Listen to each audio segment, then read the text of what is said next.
Yes, you were now listening to the sounds of sports reports as ordered. Mr. Logical and 2-5 in your building.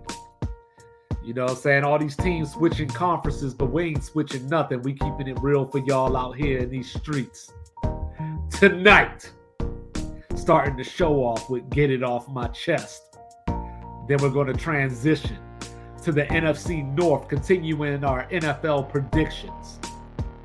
Then we're going to talk about the U.S. women's national team. Whoo, boy. Woo. And then we're going to have some closing thoughts focused on some NIL / some more conference realignment. So, Mr. Logical, man, we getting closer to the season. We got some more preseason games this week. Before you know it, college football gonna be here. My Seminoles gonna be eating on some LSU Tiger.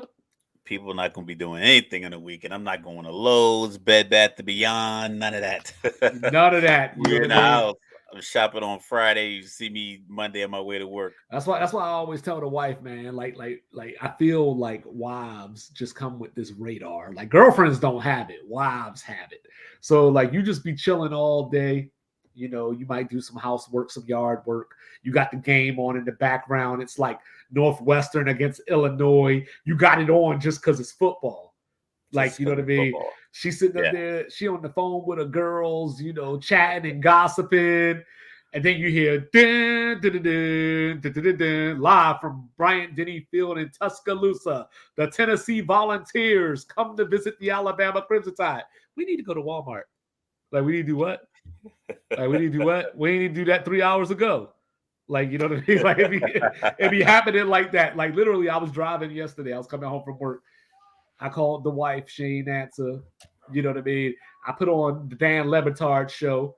You know, my guy Stugotz came on with the weekend observation. As soon as he said, weekend observations brought to you by, the phone just started ringing. And I was like, oh, you know, she was busy until Stugotz got on the mic. You know what I'm saying? It just be like that sometimes. Bananas. But yo, get it off my chest. So we've been talking about conference realignment. Mr. Logical will have you believe that I'm fixated on it. And I might be, you know, saying I love my college football. Yeah. It's my favorite sport. College football, greater sign, NFL. It just is like, what it is, right? See the beautiful mind with Russell Crowe's on the chalkboard right now, all the equations. That's Mike with this realignment. He's been on it for months. Every time he brought it up, I was like, that doesn't make any sense. Why would someone do that? I'm telling you, man, it's going to happen. Oregon's going to be here. They're going to be playing games against Florida and here at 2 o'clock in the afternoon on CBS. I'm like, I don't know. Like, all right, Mike, you got it. But, yo, all these latest reports got me figuring it out, right? Like the ACC is the Army. ACC is the Navy. All Coast Conference, not Atlantic Coast Conference, all Coast Conference, because apparently they're looking at the potential of adding Stanford and Cal to the ranks. So forget all that Atlantic stuff that you knew if this goes down, you know. So first of all, what are we doing college football? You know, college football became my favorite sport, and it became near and dear to a lot of people because of the regionality and the close quarters of it. So, you know, growing up as a kid in Maryland, for example, Navy was down the road, but, you know, obviously I can't necessarily consider Navy to be a Maryland team, you know. So for us, it was Virginia.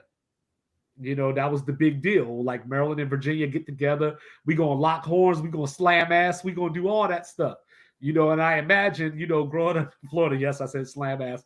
Growing up in Florida, you know what I mean? I imagine, you know, as a kid, you're like, yo, it's Florida, Florida State. You got to choose one. And then Miami was down here like, screw both of y'all.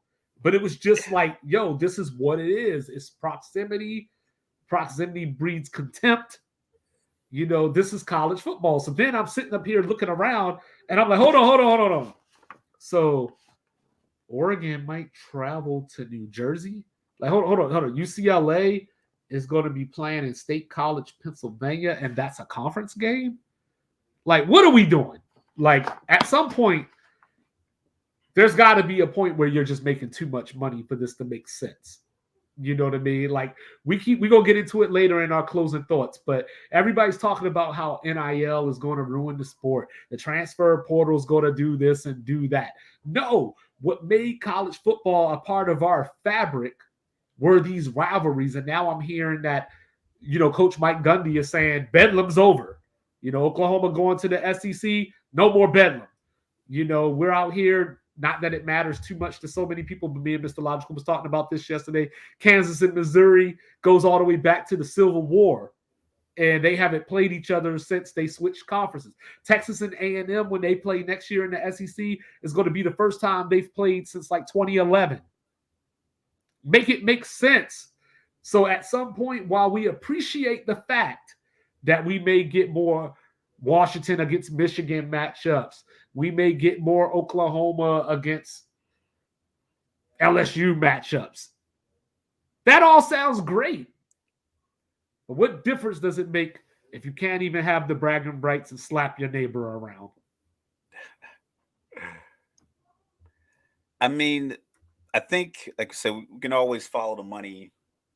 That's always, I mean, it's an easy go-to. But if you think about it, it's just the money, because the exposure is whatever. Like, you're gonna be on TV, you're gonna be on Fox, CBS, ESPN, NBC, Fox Sports One. You're gonna be streamed. You're gonna be on Instagram. You're gonna be on Amazon. Like, TV will get to the people. Sports will get to the people in some form or fashion on iPads, cell phones, Apple Watches, whatever the Android users use to watch their, sports on. It's gonna get to people. It's just a matter of, like, how much money am I getting from these big companies so they can get me as a team, or me as a university, or me as a program to these people. And once those numbers start coming in, like I said, we'll get into it, but with the difference between what San Diego State would get next year versus what Vanderbilt's going to get to put essentially the same product on the field. So, like I said, we'll get into those details. But yeah, Mike's been on this for a while, man. He's been really beautiful minding it. You know what I mean? Goodwill Hunting with the chalkboard, piecing all this stuff together. Because, And like I said, it doesn't make sense other than the simple answer of follow the money, which is boring, because then our segment would only be 2 minutes. We're like, oh, just follow the money. Like, all right, next well, and, topic. and, and word on the Dallas street is, Cowboys. and word on the street is that by August 15th, before this deadline hits, we may hear that Florida State is going to be leaving the ACC. And then if we hear that, we're probably going to be hearing that my cousin Clemens, aka Clemson, He's is gonna going go to right with be him. joining right with them. I don't know where they're going to go, but that's the word on the street right now. Hey, like I said, we'll get into it. My get off my chest is a little different. It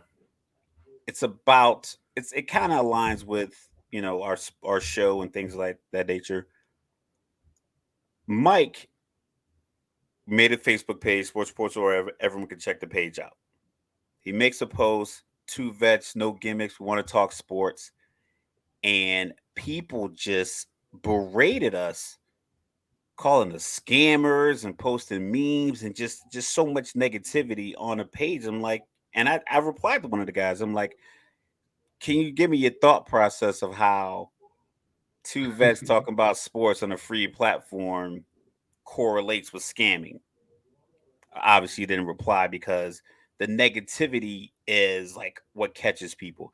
I'm not gonna lie, we moved to get it off my chest from the end to the beginning, because I got advice from a good friend of mine. He was like, "Hey, he's like, people like that confrontation early, which locks them in." And we don't do this to be negative, but it makes sense as far as, like, if you're gonna do a 2 hour show, the first 5 minutes you gotta lock people in. The first 5-10 minutes you gotta lock people in. This is what we went with.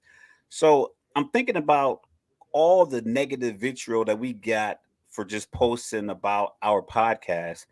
And then I see all of these videos and the memes and the replays of these violent fights on these docks. I believe it was like Alabama, maybe Louisiana, Alabama. Mm-hmm. Alabama, like people just making these memes. And I get it. Yes, there was a fight between like a black security guard and a white boater, and then some other people jumped in, and all these people ran in, and that got shared so much on my page.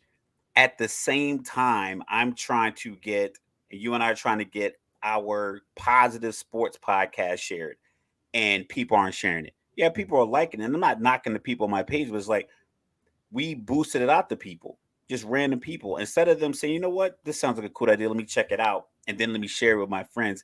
We get the vitriol.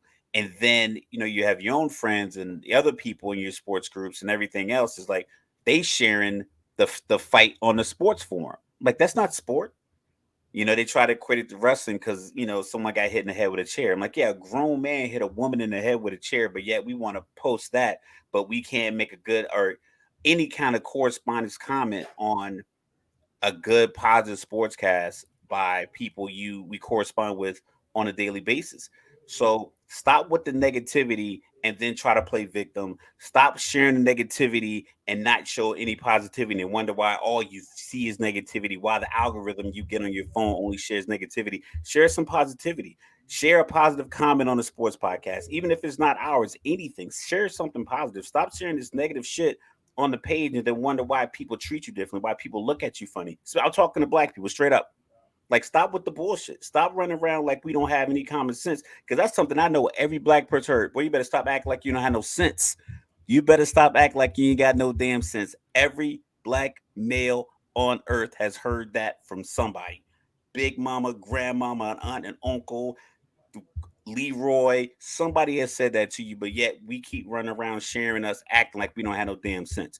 Let's get this shit together. Let's get right and share something smart and positive, like two retired veterans who are trying to share positive messages about sports and not this nonsense vitriol, this nonsense rhetoric. We're coming up with great genius ideas. Listen, I know I'm blowing our podcast up, but we work hard on this and other people work hard on this and other people in the podcast have other projects that they want to share. I'm pretty sure there's guys who make shirts. I'm pretty sure there's guys that have a barbershop business. I'm pretty sure there's guys that maybe have a lawn care business. Listen, we're in a sports group. We're in this fellowship. If you're always sharing negativity, people don't want to put that information out there because they're afraid it might get blasted.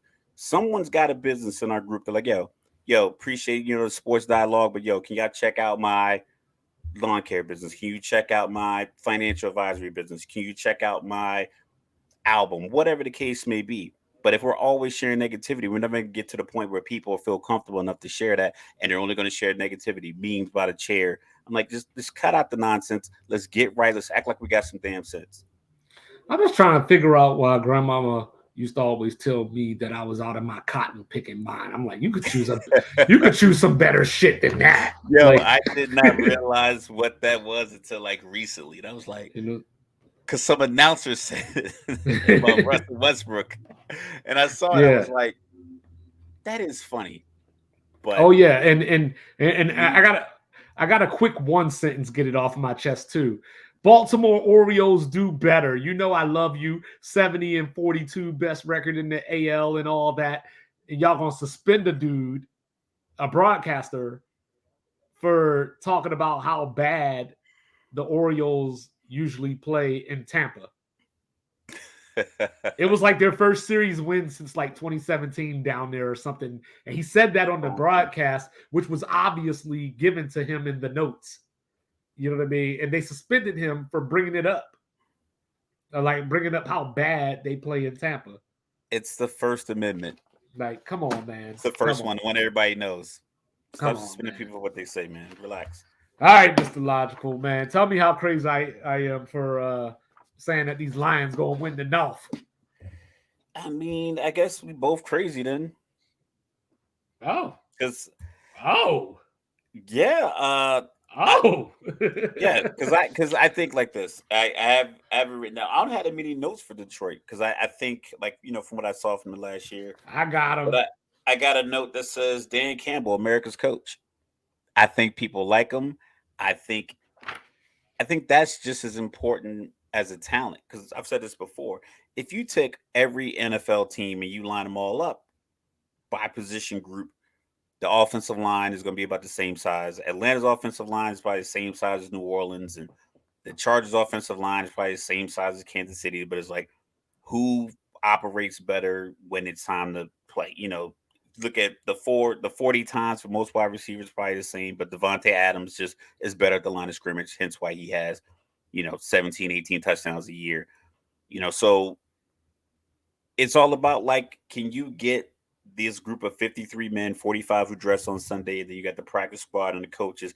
Can you get this group of people, to work together for a common goal? I think Dan Campbell, they finished the year 8-2, beating Ron and the Green Bay Packers in Lambeau on a fourth down call that was gutsy. Last game of the season, knowing they're not going to get in the playoffs, and deliberately said it at halftime. He was like, I wanted to say that. I'll save it. No, go ahead. Go ahead. He said, listen, if we can't get in, they ain't getting in either. I mean, like, normally you would say that for the press conference after the game. Like, this is what I said to the team in the locker room. Misery loves company. He said it to the reporter on the sideline on his way into the locker room. So these other guys haven't even heard it yet. He was like, well, let's go ahead and ruin their season. Like, okay. And then make those calls in the cold with Jared Goff, who's just cast off from LA, even though he took him to the Super Bowl. I have a lot of faith in Detroit because, like I said, I think they do the simple things well. Everyone has to work on defense, and I'm pretty sure you're going to get into the stats. But I just have faith in Detroit because I think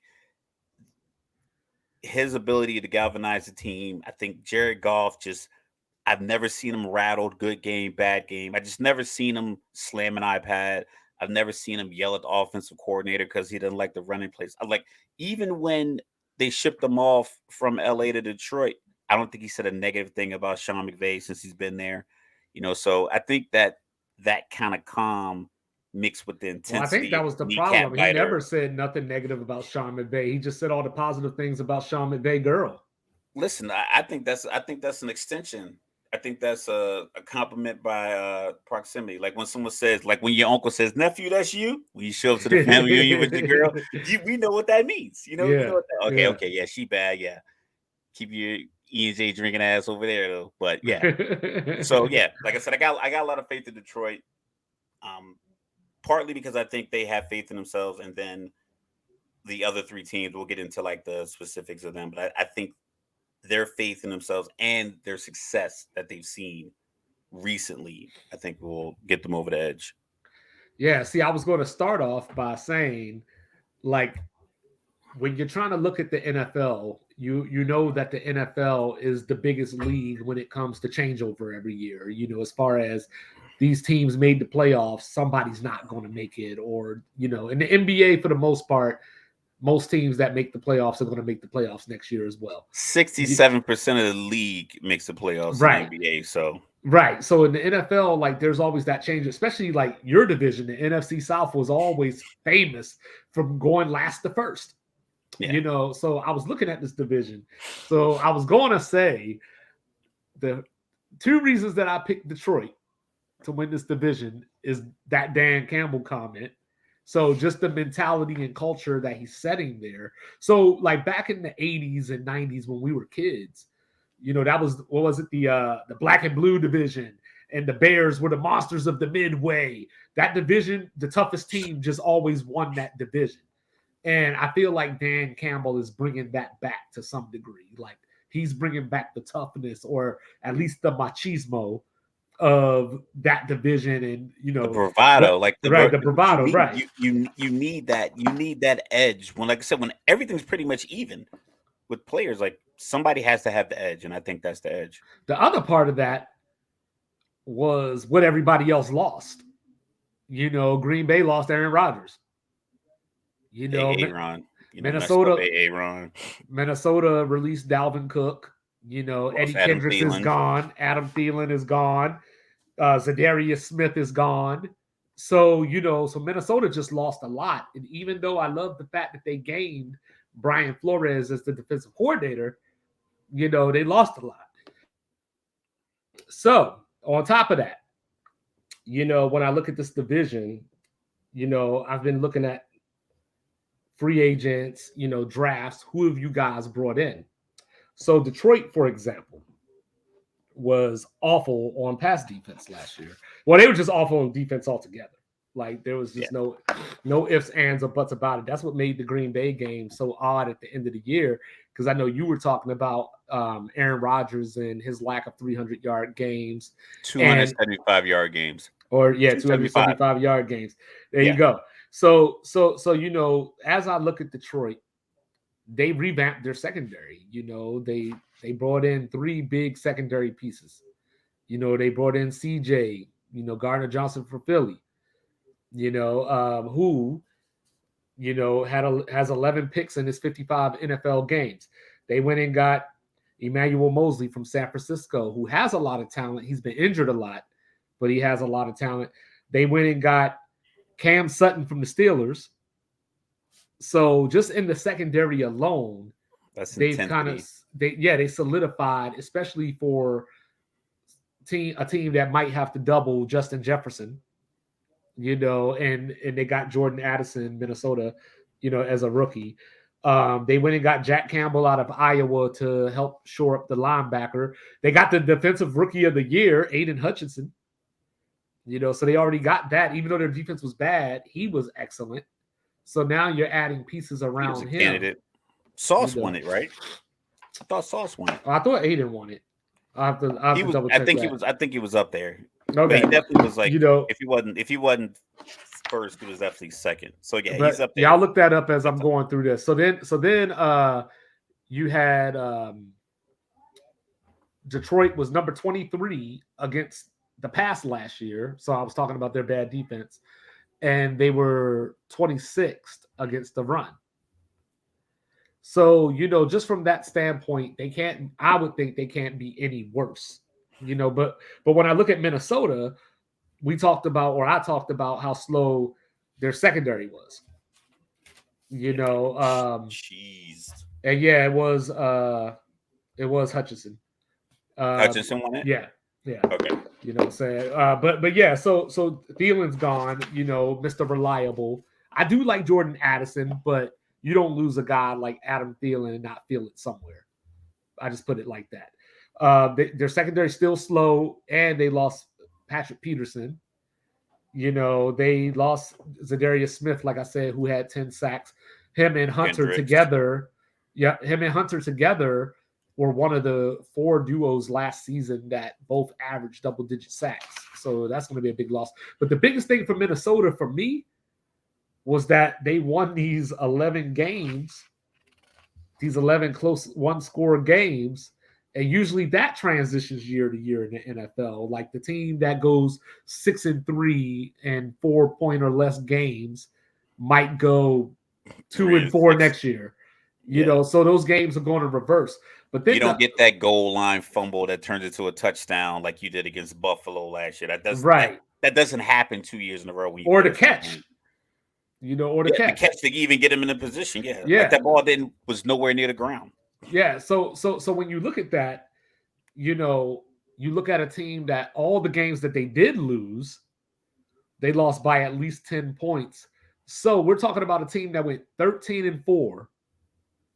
And their point differential was -3. Yeah, I have that written down too. I don't buy that coming into the season. Yeah, they gave up more points than they scored and went 13-4. And then real quick, I'm gonna 2 years in a row. I'm gonna get into some more stuff, but I'm gonna turn it back over to you. But just real quick, you know, for Green Bay, what is Jordan Love? You know, I hear everybody say around Green Bay, they say that his play recognition is great, and like when you come to him, you know, you're seeing the defense, and he'll tell you flat out what the defense is doing. That's great. But can he make the play? We don't know the answer to that. Maybe he can. But at this moment, we don't have that answer. In Chicago, I've seen Justin Fields overshoot too many wide open receivers. I would hope that gets better this year with DJ Moore. But I do like some of the Bears pickups. They went and got TJ Edwards from Philly. They went and got Tremaine Edmonds from Buffalo. Both great pickups. So maybe losing Roquan Smith is not going to be as bad as I thought it was going to be originally. But as the numbers that I gave you for Detroit about their defense, worse than Chicago. Chicago's even worse. They're 28th. They were 28th. Which is the most un-Chicago thing you could think of, where their defense is worse than Detroit, substantially worse. Right. Spots lower. They were 28th in defensive completion percentage. So quarterbacks completing percentage against their defense. 69.8% of the passes were completed against their defense. 7 out of 10 passes. And then, A 10-play drive where you throw the ball all 10 times, you're going to yes, complete 7. yes, That's tough. and then when just to put the bow on it, when you look at it like that, you're saying, why is that happening? Well, duh, they're not getting pressure on the quarterback. So hopefully those two pickups that I just mentioned will help with that.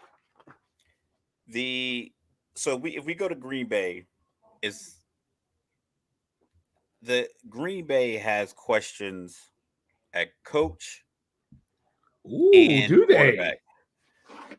And this, like, I read this in the Athletic, is something I was thinking about as Ooh. well. I want to give credit to the Athletic. Bombshell. Funkmaster Flex. So, an article written by, give him his due, so Facebook doesn't flag us again for some copyright that we have no idea what they're talking about. Randy Mueller, he wrote this article last month. Matt LaFleur probably has a great offensive package, but we don't know how much of it was his play calling and Aaron Rodgers' talent, or if Aaron was like, we're not running these plays, or I don't like this, so let's change it to something that I like. Because if you think about it, I don't know. I know the first year under Matt LaFleur, I think Aaron went like 26 touchdowns, maybe like 8 picks. It was like a 10 picks or something. It was like, and that's when he said, my down season is some other guy's best seasons. And then he went back and had back-to-back MVP years. I'm not sure if he ran it the same way he did in that 26 touchdown year as he did in those back-to-back MVP years. I think he looked at Matt like, listen, we're not running that stuff. We're going to run these. We're going to fix this. We're going to tweak this so it looked more like Mike McCarthy's offense just being called by Matt LaFleur. And they had Devontae back then too. And they had Devontae healthy, ready to go. MVS was there, every once in a while dropping a deep post pass and I get another pass for the rest of the game. But Jordan Love is going to run whatever Matt LaFleur tells him to run. So we talk about, like, we see like Twitter posts of, Josh Allen throwing some crazy deep passes to Stephon Diggs at practice. You'll see Joe Burrow throwing some crazy crossing route to Jamar Chase, whatever the case. You'll see all these highlights. I haven't seen a highlight leaked from Packers camp of Jordan Love making an unbelievable throw yet. Normally, because they did it with Trey Lance, but then people like, that ball was kind of wobbly, so they stopped posting them, because they were posting a lot with Trey Lance when they made that deal. San Francisco was making a lot of those posts, and people were like, that looks like a duck. Like, that throw doesn't look right. His mechanics look off, and they stopped posting them. They stopped sharing those videos because it's like, yeah, it doesn't look as good as Mahomes throwing behind the back passes to the trash can. So we see Kelsey punching dudes in the head. We see all these things come out. Even Atlanta's posting videos of Bijan Robinson cooking our linebackers. I haven't seen one from Jordan Love. Maybe it's out there, but I haven't seen it on any of the platforms that we look at. So I don't know if it's enough for them to get over the hump, because Jared Goff is fully ingratiated into the Dan Campbell system. I think the Kevin Connell and Kirk Cousins, I think their marriage is working out. And I think Justin Fields, there's questions there because they have a defensive head coach, but he has new weapons. You can move Mooney back to the slot. Claypool's your number 2. DJ Moore's your number 3. I mean, on Madden, if people play with Chicago on Madden, it's going to be a problem because that's a lot to cover. I imagine DJ's going to be the number 1. Yeah, DJ's going to be your number 1. Claypool's going to be your 2. Mooney's going to be your slot guy. Yeah. So if Justin Fields just has to throw the ball. I watched a lot of his games because, we're streaming these games. So I like to pick the exciting games. I watch, Arizona games. I obviously you watch the Kansas City games. I remember watching the Washington-Chicago game. Thursday night, baby. And I knew he was supposed to throw. It was probably like 10 pass plays where his first read, he was supposed to let the ball go, and he pump faked. And was like, and then he ended up scrambling and throwing like some jump pass and getting hit. So he kept picking himself up off the turf, and he was like, "Oh, he looks like a warrior out there." I'm like, not if he just throws it to the tight end in the flat.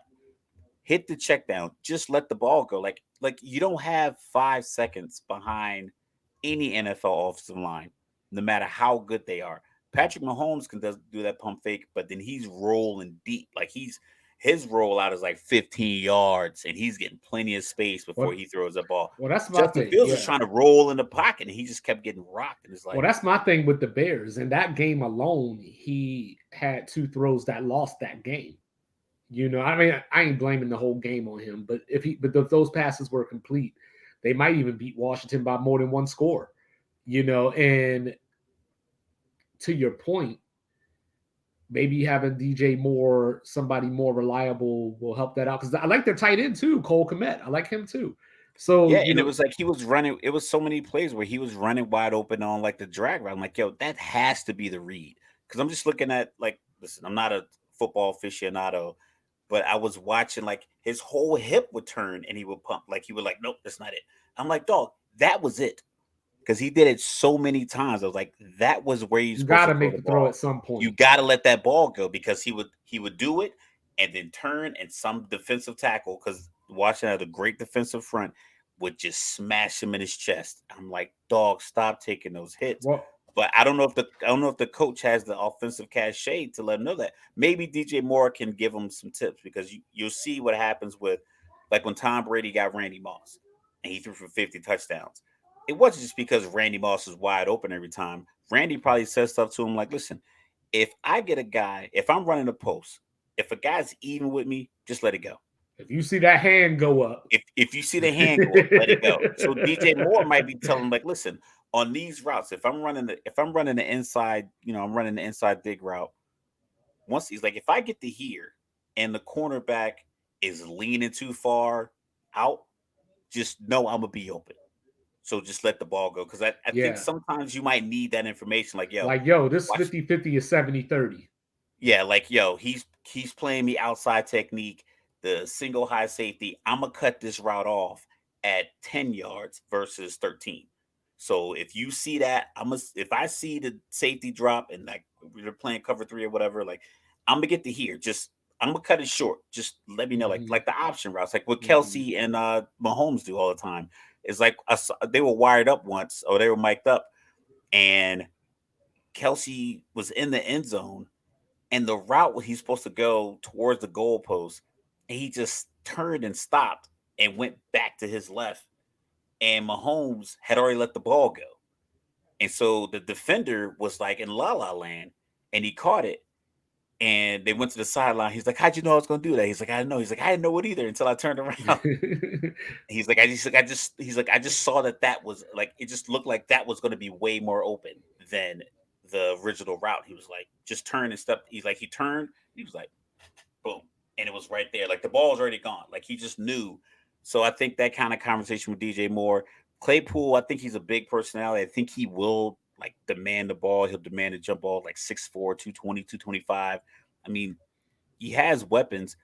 Are they going to let him go? Are they going to tell him to stop running? Because in the Atlanta game, he cramped up and couldn't run. So Atlanta dropped 8 dudes in the coverage and like back-to-back plays, and he just couldn't run. He was just done because he was running around so much. So I mean, they can finish second or fourth in the division, and that's the difference. It's like, well, the good news for Justin Fields and Jordan Love is sometimes a young quarterback's best friend is that run game. So Jordan Love has Aaron Jones and AJ Dillon. yeah. Justin Fields in Chicago, you mentioned his weapons. He has Deontay Foreman coming in, coming off of 4.5 yards a carry, 915 yards this past season. They got McCaffrey after the trade, and Carolina looked better. Yeah, they got a guy that I really, really like. He was only a 4th round draft pick, but Bijan Robinson. Well then there's Rashawn Johnson, who couldn't see the field at Texas because Bijan was in front of him. But I like Rashawn a lot. 392 carries in college, 1 fumble. and he was a quarterback originally. So, he brings a different element, I think. He's not going to wow you. He's not going to be the Sports Center electric running back, but he does break tackles and he fights for yards. So he brings back some of that toughness that I was talking about in the black and blue division. So Chicago has that going for them. We talked about their defense being awful. Yeah. Justin Fields, for everything that we can say about him from his rookie year to year 2. Now, granted, he didn't start all the games in his rookie year, but from rookie year to year 2, his touchdowns did go up by 10, and his interceptions was only up by 1 in 3 more games played. So that's a good sign, and especially with the yards that he was running for. Hopefully they don't run him to death this season because he might not survive this time around. But they gotta stop. But Jordan Love, the reason why I picked Chicago to finish last behind Green Bay is because while Justin Fields and Jordan Love have those running backs, those running games that I was talking about, I think I like Green Bay's defense the best in the division. Like if you had to rank it, offensively, I would go, Detroit, Minnesota, but you can switch those on a given Sunday, and then we just don't know about Green Bay. So for the moment, I'll rank Chicago's offense ahead of Green Bay just off of what we know. And then looking at the defenses, it's like Green Bay, and then it's like who? Like I don't even know which one is the second best defense, because Detroit probably this year just because of the additions that I talked about, but just going off of what we saw last year, Green Bay definitely has the defense in that division. So maybe, but they have the defense, and last year they had Aaron Rodgers, and they still didn't make the playoffs because the offense. I was going to get to that. Weapons didn't line up. Yeah. Well, the problem is that Green Bay ran into what I like to call Peyton Manning syndrome. Where first and goal at the 1, throw. Second and goal at the 1, throw. Third and goal at the 1, throw. Fourth and goal at the 1, throw. So when you got Aaron Rodgers, you try to force these things when you got Aaron Jones right there. So I think they're going to use Aaron Jones in ways that they weren't using him. Yeah, but does Jordan Love get you in the red zone? That's what we got to find out. Often enough. That's what we got to find out. So it's like I remember, like, I play Madden, and one of the commentators, like, on granted AI, but he talked about, if you keep throwing interceptions and the defense has to keep coming back on the field, they gonna say something to you. Like, this is like Madden. I was thinking about it. It's like, it's tough because even my son's youth football team, I remember, like, he had a coach that just had this idea, like he thought he was like Air Coryell, and he was gonna have all these plays. It was like, here we go, 4th down, like, just punt it. Now we're gonna go for it, 4th and 11, and you run this play that loses 2 yards. Like, that play doesn't work in practice. It's not going to work in the game if it doesn't work in practice. And then the defense has to go back out there. And then it was like, all right, defense, let's make a stop. Like, all right, offense, let's move the ball. Yeah, that reminds me. Like, move the ball. Like, you have to, like, it's a joint effort. It's like, we're doing our part. Like, you got to do your part. That reminds me real quick. That reminds me of a story my boy Curtis was telling me. Curtis Smith. He was telling me he was coaching intramural, and there was this wife that would be like, how come you don't never play my husband? And so he put the dude in the game, and he came out there and, like, bricked it, hit, like, the backboard, no rim. And then he looked at her and goes, that's why I don't play your husband. But yeah, like, but Jordan Love. How emasculating is that, though? Like, I know. Mad people heard that. Man, like, I know. Because the gym, it echoes. Like, it's not much in the gym. There's no walls. There's no soundproof. Like, how can you play my husband? And then your husband go out there and then, like, come on. Like, but that's my point, though, is that, like, like, Jordan Love he has weapons as well. Maybe not as many because, Justin Fields has DJ Moore now, but Christian Watson is a weapon. Like, there was a stretch where he had 7 touchdowns in 4 games during last season. So like, they have a chance, depending on how, going back to your point, how is LaFleur, I was about to say McFleur, how is LaFleur going to get Christian Watson the ball, get your playmaker the ball? But what I wanted to focus on real quick as well. So I was looking at all these schedules for these teams, and I was trying to figure out stretches of their schedules that's going to tell the story. So with Detroit, for example, we going to find out right away because they go to Arrowhead to start the season, and then they play Seattle, and they play Seattle in week 2. And last year, there's your motivation. Seattle was the game that basically knocked them out the playoffs last year. So that 45-42 game. Now they get their comeback, their rematch. For Minnesota, let's see. For Minnesota, their schedule, the first 7 weeks. This isn't in order, but in the first 7 weeks, I got it right here. Well, I'm just going to name teams. So within the first 7 weeks, they play at Philly, they play the Chargers, they play Kansas City, and they go to San Francisco. No, they got San Francisco at home. No, I'm just saying. It's at home. Okay, but the point being, but it's Monday night. But the Kirk Cousins. Yeah, but the point being, if they don't go at least 2-2 in that stretch, and maybe you could argue 3-1, then Detroit might get a leg up in this division real early. Green Bay, I don't know who came up with Green Bay's schedule. They must have thought Aaron Rodgers was still on the team, because starting in week 10, they start at Pittsburgh, or they play Pittsburgh. They got the Chargers, they got the Lions on the road, they got the Giants in week 14, and oh, by the way, Kansas City's right in the middle of that.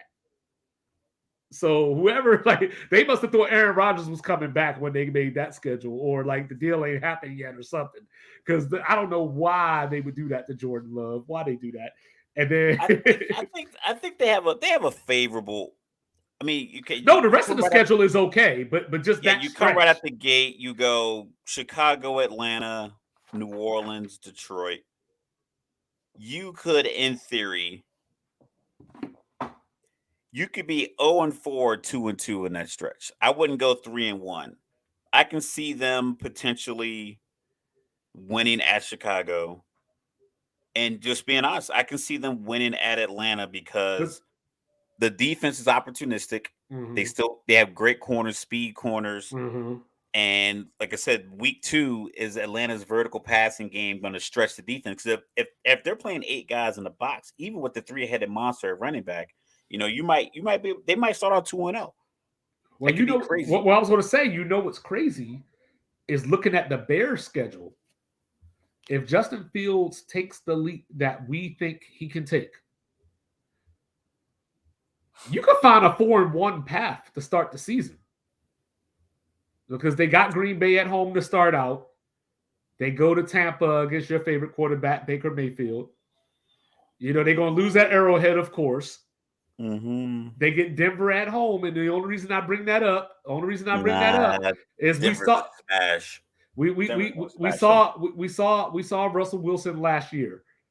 Sean Payton, I know, is the quarterback whisperer and all that stuff. If they were going to Mile High, I would say yes, mark that as an L. But coming to Soldier Field, I'm just saying, keep your eye on it. And then at Washington in week 5. If Denver would have averaged 19 points, Nathaniel Hackett would have been coach of the year. Because they would have been 12-5. If they would have averaged 19 points offensively, that first stretch of the year where they were terrible against the field goal against Seattle, the game against the Colts, another game. I think they won the game against San Francisco when Jimmy Garoppolo went out the back of the end zone. But I think they won that game 11-10. All I'm saying is, I got never beaten them there. All I'm saying is, if I'm a Bear fan, I'm looking at those first 5 games and I'm saying, Coach, can you get us at least the 3-2? Who's your 3? Packers, Broncos, Commanders. Packers, Tampa, Commanders. Can you get me those 3 at the very least? Home with the Packers, open up at Tampa Bay. with their quarterback conundrum they got going on Yeah, at like what if Kansas it's not even City. Baker? Like what if they start Kyle Trask?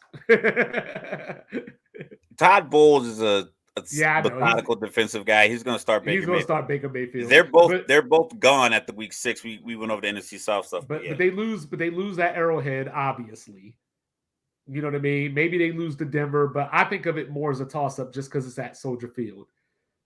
And if you could beat Washington, which they should have last year, yeah. if you could beat Washington starting a first year quarterback, or whatever, then you line up week 6 against Minnesota at home. Excuse me. You'll probably lose, bless you. But that's one of those games where you're kind of like, hey, you know what? We're in this. And then after the Minnesota game, what do you got? You got the Raiders. So after week 7, can you be 4-3? And by October 22nd, you're probably going to have a second string Raiders quarterback. That's what I'm Because Jimmy saying. Garoppolo, he'll hit his hand on a helmet, or he'll get his foot stepped on, and he'll miss. It just he has weird injuries. He looks healthy all the time. Like Andrew Luck always, I always thought he was healthy, but you could just tell he always has something on his shoulder or a knee Mm-hmm. brace or something. Jimmy Garoppolo goes out there. He looks like a super happy, healthy guy. He's always in a nice T-shirt, just throwing off on the side field. And then you You know what hear, I'm oh yeah, he saying? had all season foot surgery. Yeah, Bootleg George Clooney. you never see him in a boot though. Always got a surgery. Never see him in a sling. Yeah. Never see him in a boot. But he always missing time for surgeries. It's like, All right. So check this out, right? And like I said, this is at best. This is just wishful thinking on my part. Just looking at their schedule. So at the end of week 7, after the end of the Raiders game, can Chicago be 4-3? Right? If they can, let's look at the close of their schedule. Starting with week 15, Cleveland, Arizona, Atlanta, Green Bay. Can I go 3-1 there? so that gets you 7 wins. Maybe you steal a Panthers game.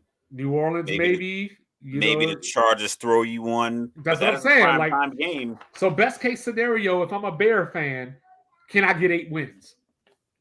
But more than likely, I mean, I would say no, because but I'm just saying best case scenario. I would say like I think the head coach quarterback marriage.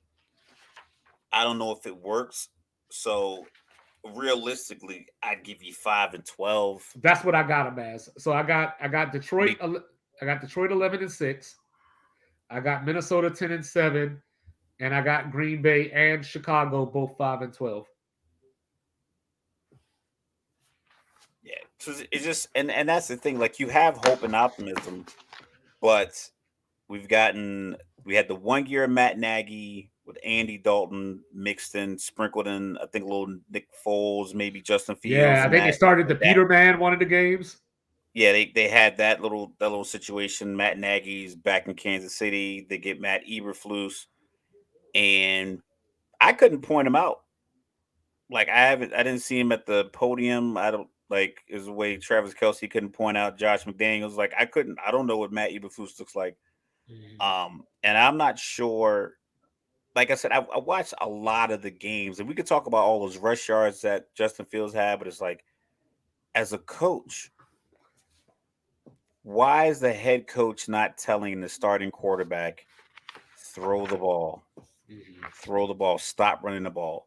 Offensive coordinator, get him on the edge, but give him 2 routes to throw the ball. Like get the ball out of his hand. After that Washington game, the entire like they were at home. They should have slept on it that night and woke up in the morning. Offensive coordinator, quarterback coach, head coach, starting quarterback in a room. Listen, you are not to take that many hits in a game ever again. We don't hit you at practice. You go all off season, don't hit the quarterback, but yet we watch these games and they just keep calling plays for the quarterback to get hit. Buffalo, Baltimore, Chicago, Los Angeles is doing it with Justin Herbert. Trevor Mm-hmm. Lawrence isn't getting hit that much. Yeah. Like I get it. Just go direct snap. Just go Wildcat. If you want to trick the no, just go Wildcat. Put the quarterback on the sideline. It's 3rd and 4. We running this ball. We're lining up. my 1,800 pounds of beef up front, my 220-pound running back, and we're gonna get this 12 feet, and then we're gonna bring the quarterback on the field. I'm not even trying to be cute with it. Like, no, Mm-hmm. I'm about to give this guy Justin Fields extension is gonna be available after next season. Joe Burrow's extension is now. Trevor Lawrence. These guys are gonna get $270 million. I don't only show the pads I want to touch you are the ones you put on. Mm-hmm. That's it. The only helmet I want near your head is the one that has the green sticker on the back so I could call plays to you. I don't want you to get hit at all. It's going to happen. So why am I calling plays? I should Daniel Jones shouldn't have had 700 yards rushing last year. It's not a weapon. You have running backs. Give these other dudes the ball. Stop putting these because like you're gonna be 5-12. Because like I said, that Atlanta game, it was two plays where it was him standing in the pocket, and Grady Jarrett was doing this with the guard in the center, and then somebody on the edge was just quarterback contained because he was so exhausted and his hamstrings were so tight and he was cramping up that he couldn't even scramble. It was like 3rd and 7. We had everybody at the goal line, just like you can't. We know you can't run because he ran so much in the first 3 quarters that that those final couple of drives, and it was a possession game. It was like they needed a touchdown and he couldn't run. He was on the Mm-hmm. sidelines cramping up. They giving him Gatorade and everything else, but it's like he literally just was standing there, just like trying to get this ball to one of 4 receivers, and it's literally 8 dudes just standing on the goal line like this, like that the thing in Right. front of the car dealership. Right. So if they don't fix that, and we'll know, like I said, we'll pull up their schedule real quick. Yeah, and while you're doing that, I wanted to give Minnesota some credit because I forgot to mention that they did sign Marcus Davenport, from New Orleans, From New Orleans, yeah. and they did get Byron Murphy from Arizona. So I'll give them the credit for that. They brought in Brian Flores as the defensive I coordinator. think So Brian Flores you, is going to be huge. That's yeah, going to be huge for them. But yeah, but I got 2 words. We talked about the 11 games the close games that they won and everything. The reason that I don't believe in Minnesota this year can be summed up in one name: Jeff Saturday. That tells you everything about the Viking season last year. That's why I can't trust Minnesota this year, because they got bailed out by Jeff Saturday. I cannot believe he got a job in the NFL as a head coach, literally from TV to the sideline.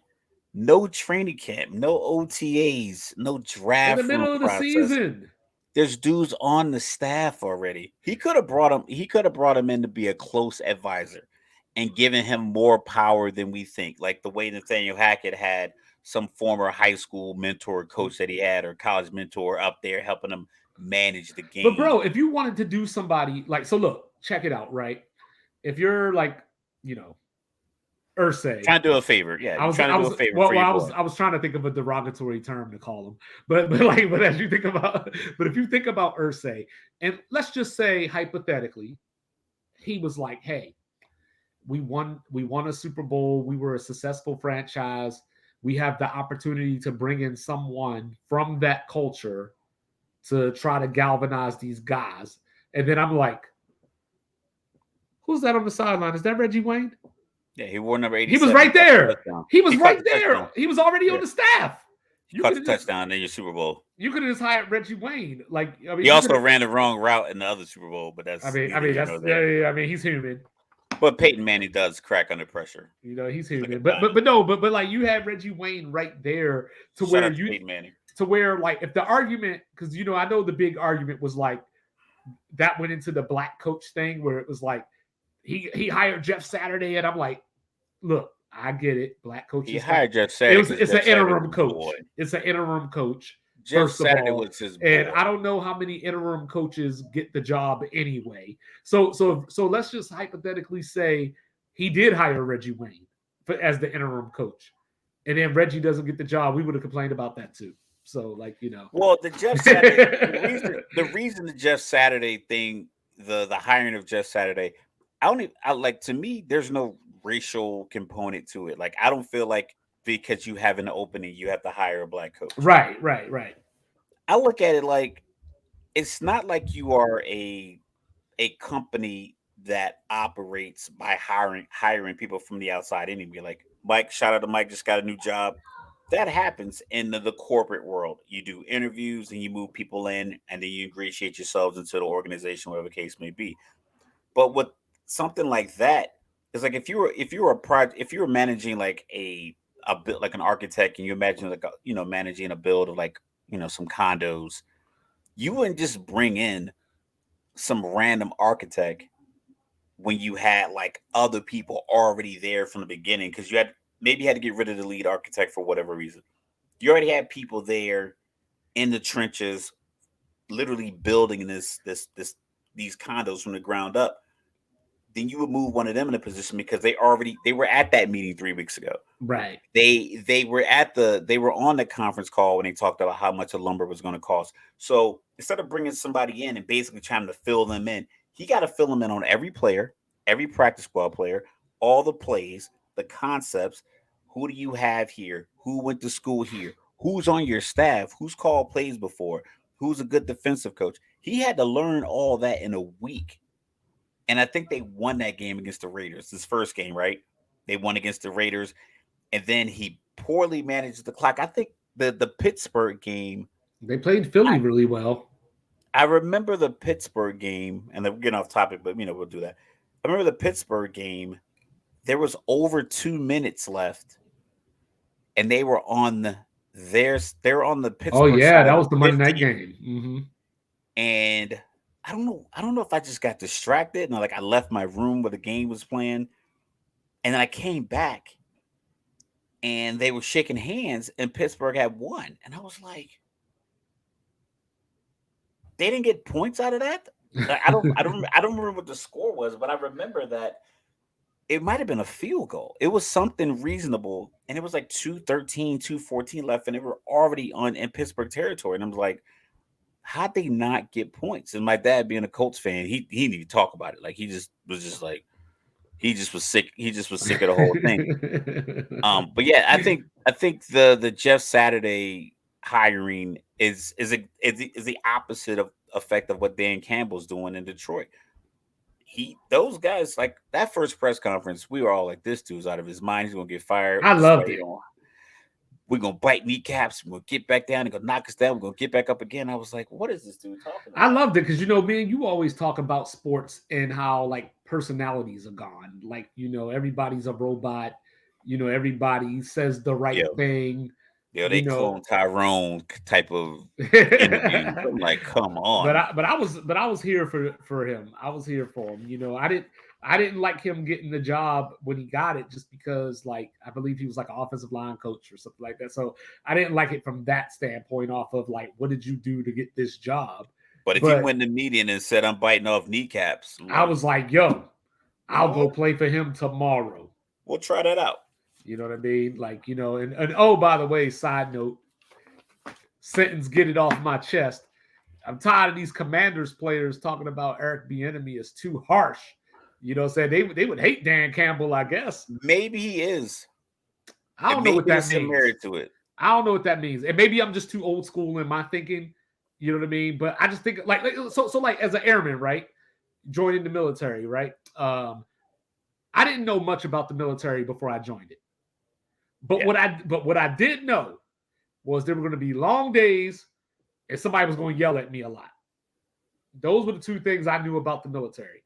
yeah. So when we My dad became was yelling at me 2 weeks before I left for basic training in my house. So yeah, like so I'm so prepared for this. yeah, so when we became NCOs and senior NCOs, and then we assumed that position, so to speak. And the first time I raised my voice at somebody and they cried, I didn't know what to do because I was just like, what did you think about the military before you joined it? Because Oh, obviously I had a dude cry. I didn't stop. because things change over time. You know what I mean? Like like it's a different society now than it was when we were airmen. You want to know what I said to him? I'm like, we in Iraq and you in a truck crying about how some dude on your shift is treating you. This is ridiculous. Toughen up. No, I just told the dude I treated him like I tell my 8-year-old. I You're a said, grown man. I He was said, 30 years old with 3 kids and a wife, and I'm like, you're in this truck crying because some dude on your shift doesn't like you. I'm like, listen, man, we got bigger problems. We are literally in the middle of Iraq. Like, Nah, I told the you dude. need to focus. Like, we could talk it out, but you're not gonna sit here and cry. No, the dude couldn't focus because his girlfriend broke up with him, and I told Yo, him it's 4.5 billion more. just like I tell my 8-year-old son. I said, go in the bathroom and come out when you done. You know what I'm Oh saying? no, Go handle I that. Come back I and then come back and I see give it me. to you right there on the spot. Like, You know what I'm saying? I had a dude tell me, he was like, this guy ran up in the office. He's like, I went to go talk to Senior Master Sergeant so and so, and he kicked me out of his office. I'm like, yeah, because he don't have to wait for you. You don't demand his time. Like, you don't Right. just demand that I could walk into Senior Master Sergeant's office and be like, listen, let me tell you what happened. I'm like, you're a staff sergeant. He calls you, you go to him. You don't go to him and tell him how you feel. That's not what Right. he's here for. And he kind of Yeah. looked at me, I'm like, you thought I was gonna tell you something different? But that's what I'm saying. Like so, is this a sign of the times more than it is like a be enemy thing? He might not, we talked about this before. He might not be good at his job. He might not He be might be good at good at his job. I he mean, might not be good with the words. Some people are have that ability to I sit doubt down. He would have if we went through all 32 NFL locker rooms, Eric Bieniemy the only dude that's going to be harsh. no, I don't know if it's harsh. If you think about it, he had so many interviews. Maybe he is maybe a little too abrasive, and maybe it might not. It might rub people the wrong way. Maybe his personality might just be more intensity and not a lot of empathy. I'm not saying you got to coddle people, but maybe he just doesn't have. Yeah, and Maybe Bill he just Belichick and Nick we Saban can't were all that not. way before they won championships. They just won championships now, so Yeah, we ignore it. those dudes. Listen, you can say that all you want, but we overheard that recording of him talking to the boosters. He wasn't in there barking at the boosters. He was like, "Hey, Texas A&M, they bought their whole team, so I you need know what some we got money. to do." He didn't say, "Hey, how the hell am I going to put a good goddamn product on the field if you guys are going to be cheap?" He didn't say that. It's what he meant, That's but probably he what said it Jimbo said differently. to get the money. But, but no, I bet you Jimbo said the same thing. He said, because he said something slick about Nick Saban. He was like, look at how God does his business. I'm like, come on, man, stop dry Yo, stitching on live why TV. But that's the difference. Maybe Bieniemy is killing ants with sledgehammers, and why maybe that rubs people the wrong way. why did Jimbo Like, hire Petrino? cause it's a fraternity. Like, that's my boy. Like, dog, listen, if I apply to ESPN and they accept me, I'm like, listen, you got to call this guy. Here's his phone number. Michael Wilson, perfect candidate. Off the rip, I'm like, I'm bringing my boys in. Off the rip. So if my boy need a job and I can hire him, I'm hiring him. I don't care. I don't care about the Rooney rule, the Booney rule, the Goonie rule, none of that. Like, that's the thing. You got to establish your relationships the way you can get them. And if my boy did a job, my boy getting a job, Yeah, you're and right. that's what it is. So it's like, maybe me can maybe the success and Patrick Mahomes. Like I said, I'll bring this up like Popovich. Popovich is like, listen, sometimes you rather lose that game on the last shot versus winning it, because if you lose it off the last shot, then you'll evaluate, how do we get to the point where this team that we should have beaten by 8 or 9, you know, beat us by 1 and we missed the last shot. Now you got to Right. evaluate. Maybe the success of the enemy, he never changed up his style because he's been pretty successful. I'm not saying he's not successful, but in the same Right. sense, he could be hard to work with. People say Bill Maybe. Belichick's hard to work with. It's just that he has the 6 Super Bowls, It's just but that he had Tom Brady. now that he doesn't have Tom Brady, it's going to be a lot of conversation. Like, is Bill Belichick on the hot seat? Like, you can't fire Bill Belichick, and you can't ask him Yeah. to do anything. He has too much leverage. And the same thing with Bieniemy. Bieniemy has enough cachet to where it's like, you will look like a fool if you just let him go, because he's gonna, if he can turn Sam Howell into 45% of what you get out of Mahomes, if he can get 26 touchdowns and 7 picks and 3,900 yards out of Sam Howell, that's gonna be like, whoa, that's, we weren't expecting that out of a 5th round draft pick. But I think he might be able to do that. But he also might be an asshole. Like, two He things can might be be. true. And if he wants to, he can stay the same, like Cat Williams said, what's the worst? They asked him what's the worst advice he ever got, and it was like, don't change. So if you want to be that way and it works for you, keep it. But like I Yeah. said, Nick Saban was talking real soft to them donors. Well, He barked at that 19-year-old cornerback for missing the read. But the dude that's owned this oil company for 19 years, he don't get that same energy from Nick. From some controversial figures to some more controversial figures, the U.S. women's national team gone home way too soon. And before we even get started, way too many of y'all are way too happy about that. But anyway, Mr. Logical. People, I don't like. I'm trying not to speak in generality. I know I say it every week, but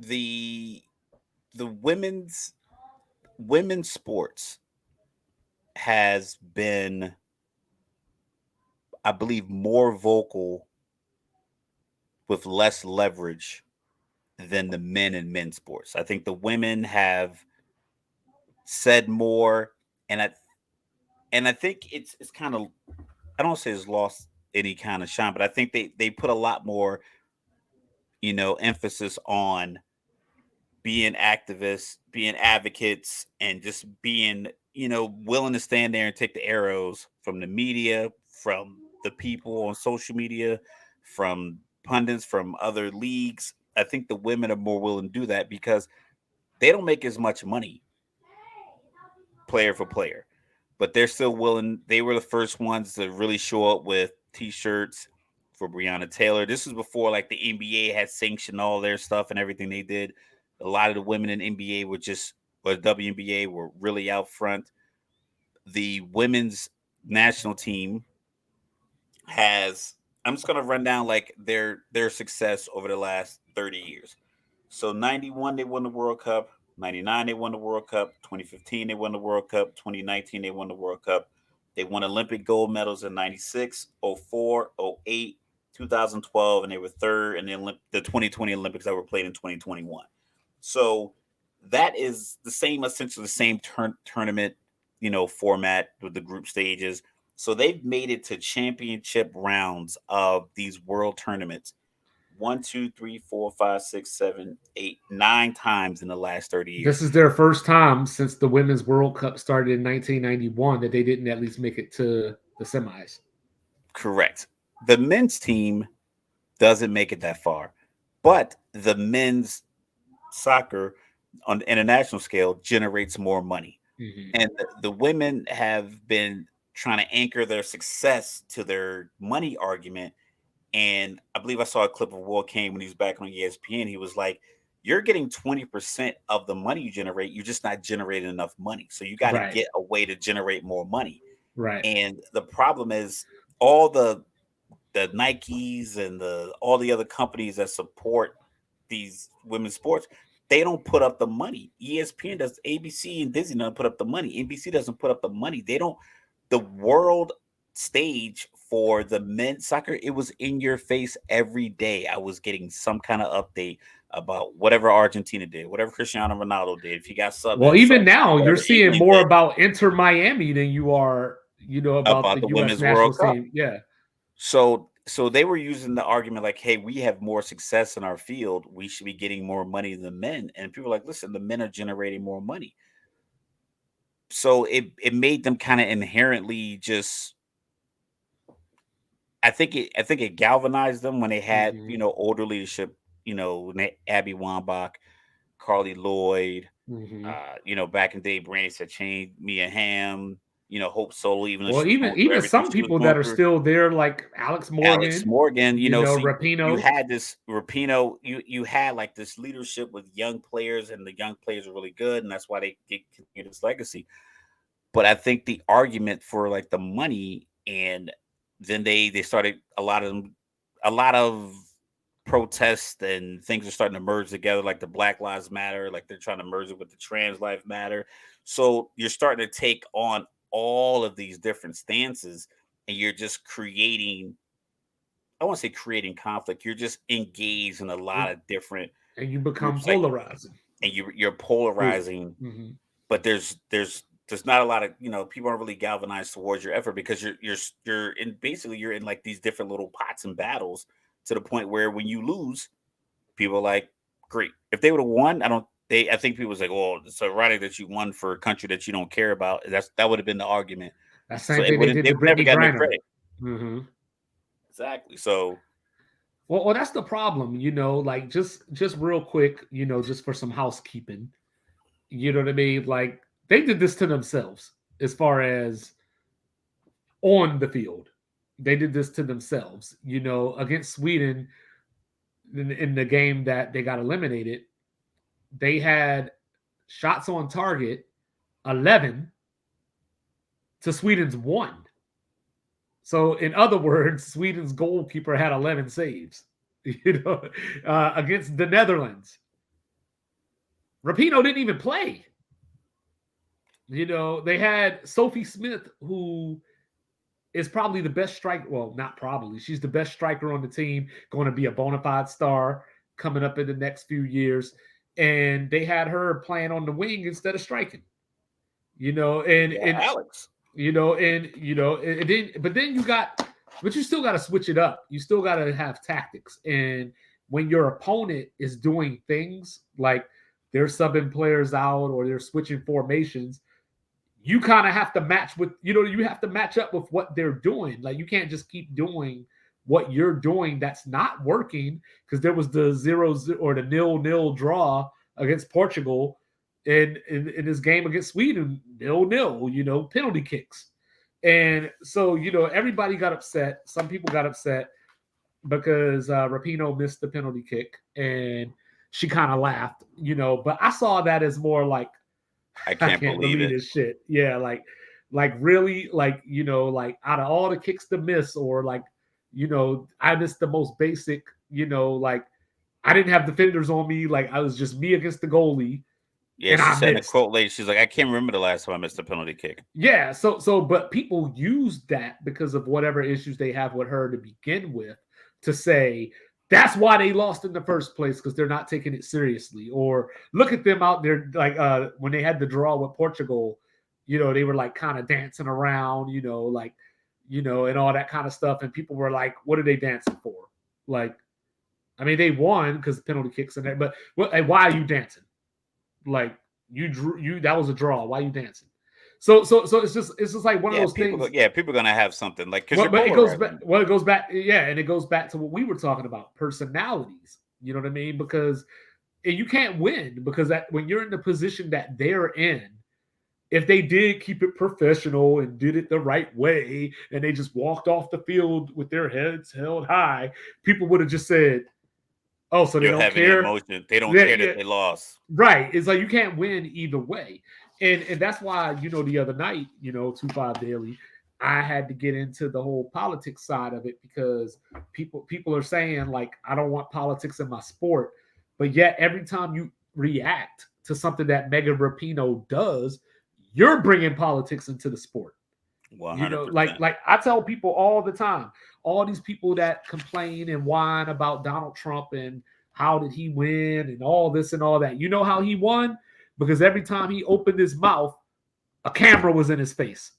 CNN was telling you how bad he was while giving him free coverage 24 hours a day, making him go viral, showing it over and over. So when you got somebody like Megan Rapinoe, who she can only have that effect on you if you're responding to what she's doing. Exactly. And all she's doing is standing up for what she believes in. And like I said the other night, when I joined the military, I didn't join the military on some, we're going to force y'all to act this way, or this is the way you have to act as an American. Because America is a melting pot, first of all, mixed with different cultures. So everybody's not going to be the same to begin with. So that's strike one. Everybody's not the same. Strike two is, since we're not the same, that means you get to have an opinion on this. I get to have a different one. Strike three means just because you were taught that this is the way we do things does not mean that everybody else subscribes to the way that you were taught within your household. Now, do I like to see people burn the flag? No. But they got the right to do it. You know, do I like people kneeling during the national anthem? I truthfully don't care. And I know I shouldn't say that as a veteran, but I truthfully don't care because part of why I fought and joined the military was so that those people could do those things if they felt necessary. Because It's sometimes the First Amendment. It's literally the first one. Your freedom it's of speech, you know who freedom of kneels. religion, freedom of You the press. you know Like who kneels. you kneel when you get knighted. You kneel when you propose. You kneel You, when you pray. You kneel at someone's you, tombstone that passed away. you, Like you know it's who also a sign kneels. of respect. You know who kneels. A normal person doesn't kneel. And by normal, I mean someone who has everything positive going for them in their lives and all this kind of stuff. People that kneel are people trying to be heard.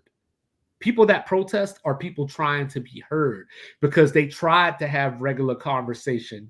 They tried to have discourse and they tried to explain how they feel in their side of the story. And you told them, shut the fuck up. Or, you know what I mean? Like somebody, Shut up and dribble. like I heard, I forget who said it, but when Kaepernick was kneeling, they said, "Hey, they told us let's talk. We talked. They told us to shut up. They said, well, you aren't loud enough, so we raised our voice. They said you're too loud." And then they said, "Well, if you believe in something, why don't you stand up?" So then we stood up, and they told us to sit down. And then when you kneel, they said, "Get up." Like so, it's like all you're doing is kicking the can down the road. Like You can't win for losing. you can't win So for losing. So so it's so just a don't call matter of like yourself you. a patriot if you're celebrating your country losing at something. And it's like I don't know when it started. It feels more recent, but I don't think you're supposed to think like everybody else. I don't think every question is one answer and that's the only thing. I think there is discourse, there's conversation, there's nuance to every situation. For some reason, everyone now is like, oh, this is controversial. No, it isn't. This is simply my opinion. Like, I'm going to say what I'm going to say.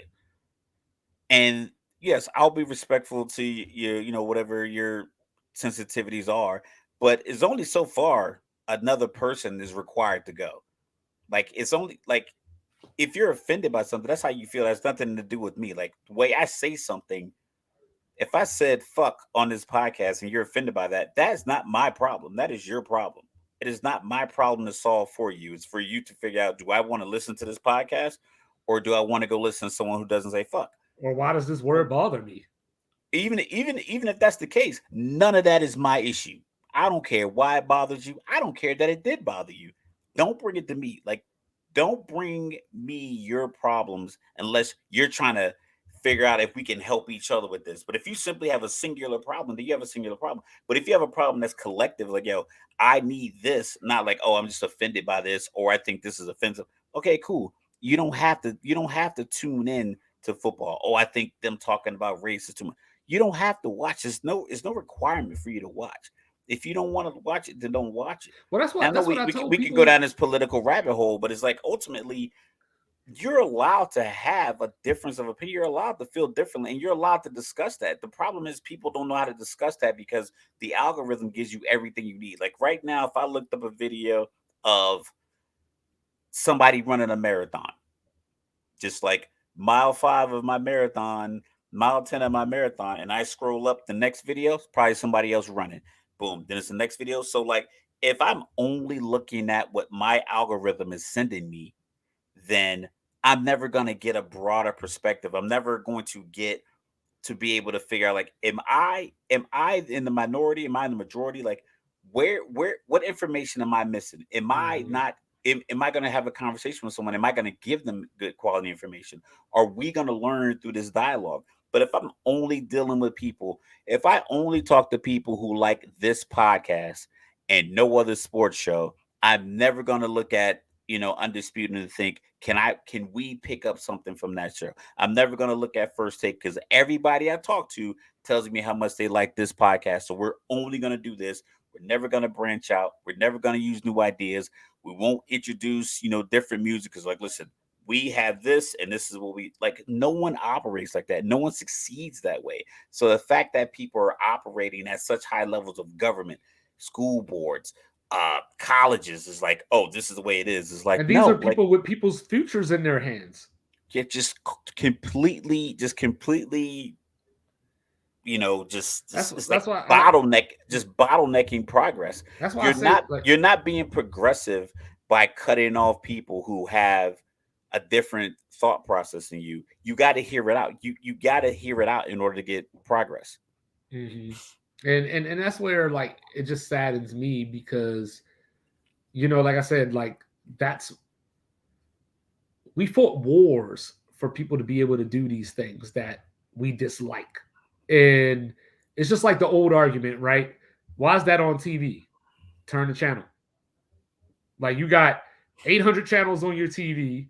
You got, if you don't like what's going on Hulu, you could get on Netflix, so on and I so got forth. 10 books behind me I could read if I didn't want to watch TV. That too, you know what I mean? So like it's just a whole lot of BS, and like which brings me to more BS. Because all I've heard for the last 2-3 years is how the transfer portal, we've talked about it before as well, how the transfer portal is going to ruin college sports and, NIL and all this kind of stuff. Meanwhile, these universities pulling in money over fist, saying they had a safe and then Billions. they had to build a vault because the safe wasn't big enough anymore.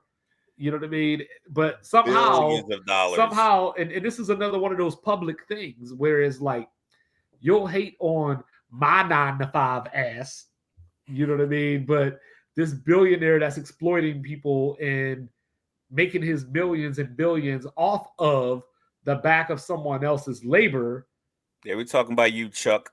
you're like, wow, we should be more like him.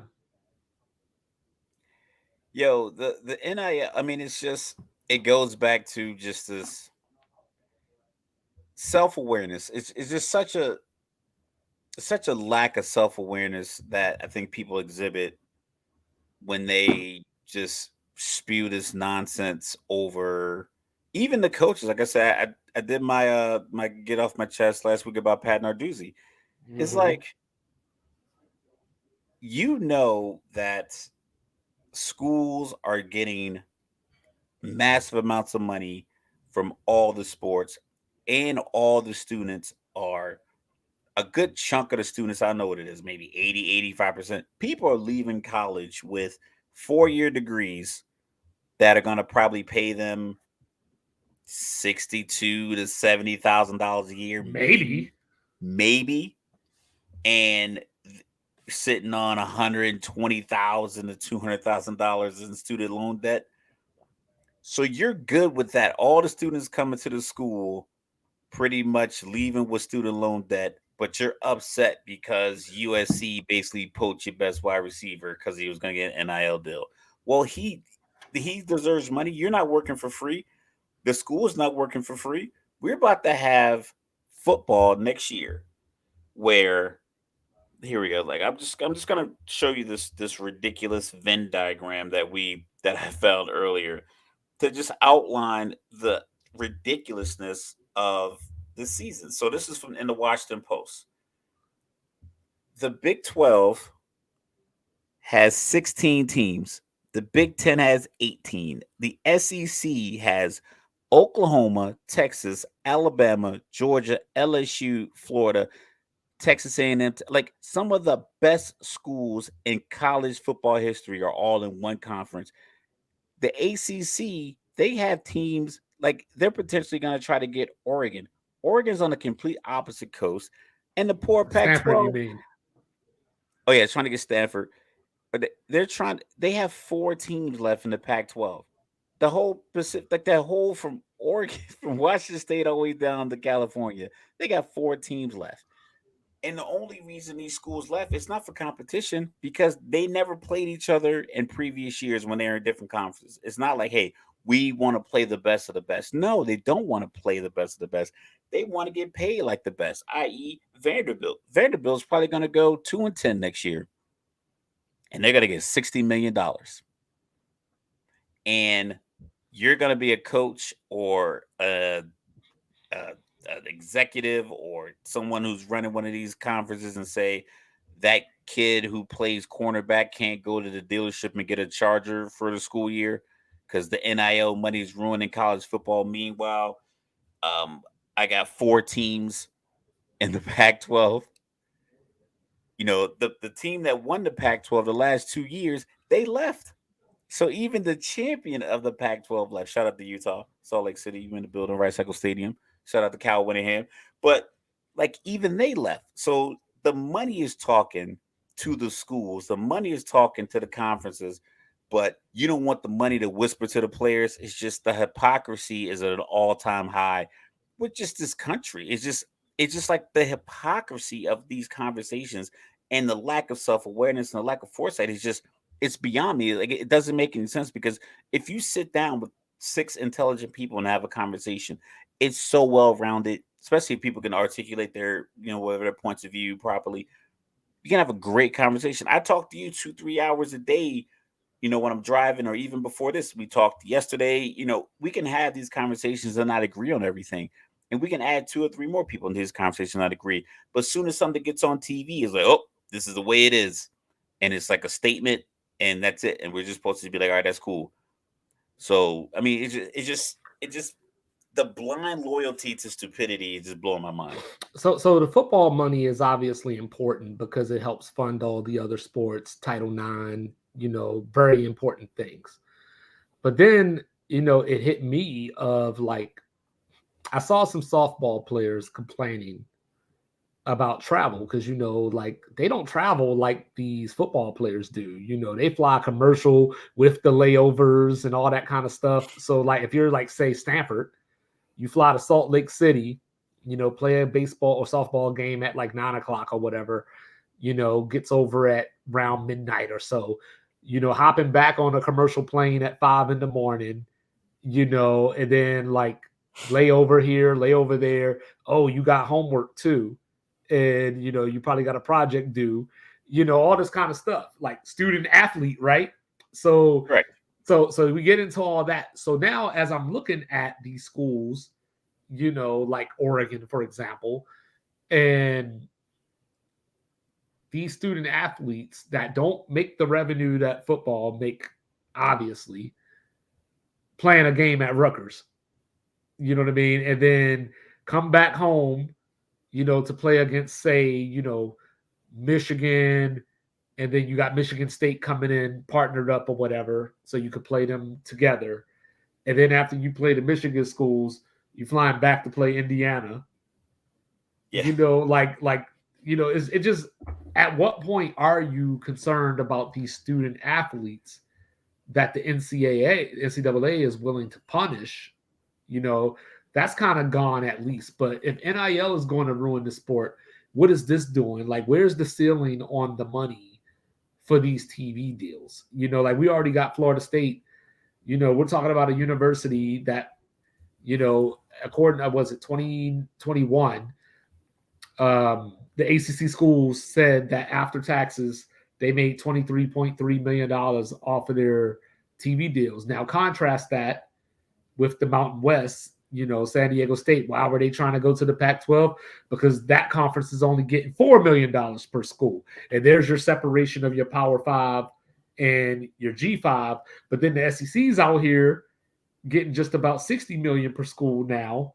So now you got FSU, who's making somewhere between 23 and 32 million a year, depending on what you read, saying, yo, we can't compete.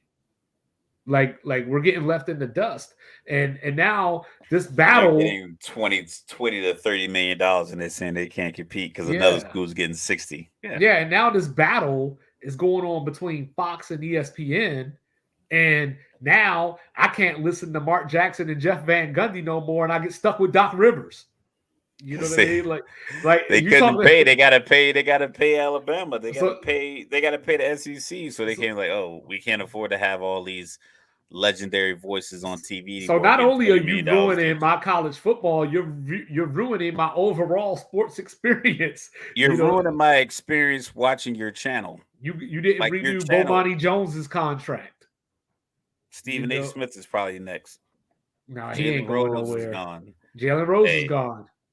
You know, like and that's what I'm saying. So like, what's ruining sports? You know, is it the lowest level, the players, not disrespectfully, but the lowest level being able to get a piece of a pie that the university isn't even responsible for, or get like the university isn't paying these players. They're not correct. getting any money off of that TV deal. They're getting money from this local business that's trying to get their name on the stadium at some point, or you know they just went to the university. Their granddaddy went to the university, and they just have this The loyalty sponsors and to the everything. university. You know what I mean? So this isn't even coming out of the university's pockets. So that's why I never understood the argument of, you know, like take a school like San Diego State, you know, Florida Atlantic. You know, we talk about them making the Final Four or whatever. You know what I mean? How much NIL money was the Florida Atlantic basketball players getting? And I understand, like, I'll play devil's advocate because I don't want to just harp on the schools, because like, even though they are a non-profit organization, that just means they don't have shareholders. They still like Right. want to generate money. Um, the the the obligation of the school, I think, if they feel like this, if we are giving the players everything that they need, and we're taking this like the football money is important to the school, basketball money is important, but if you rank it, football money is going to be one.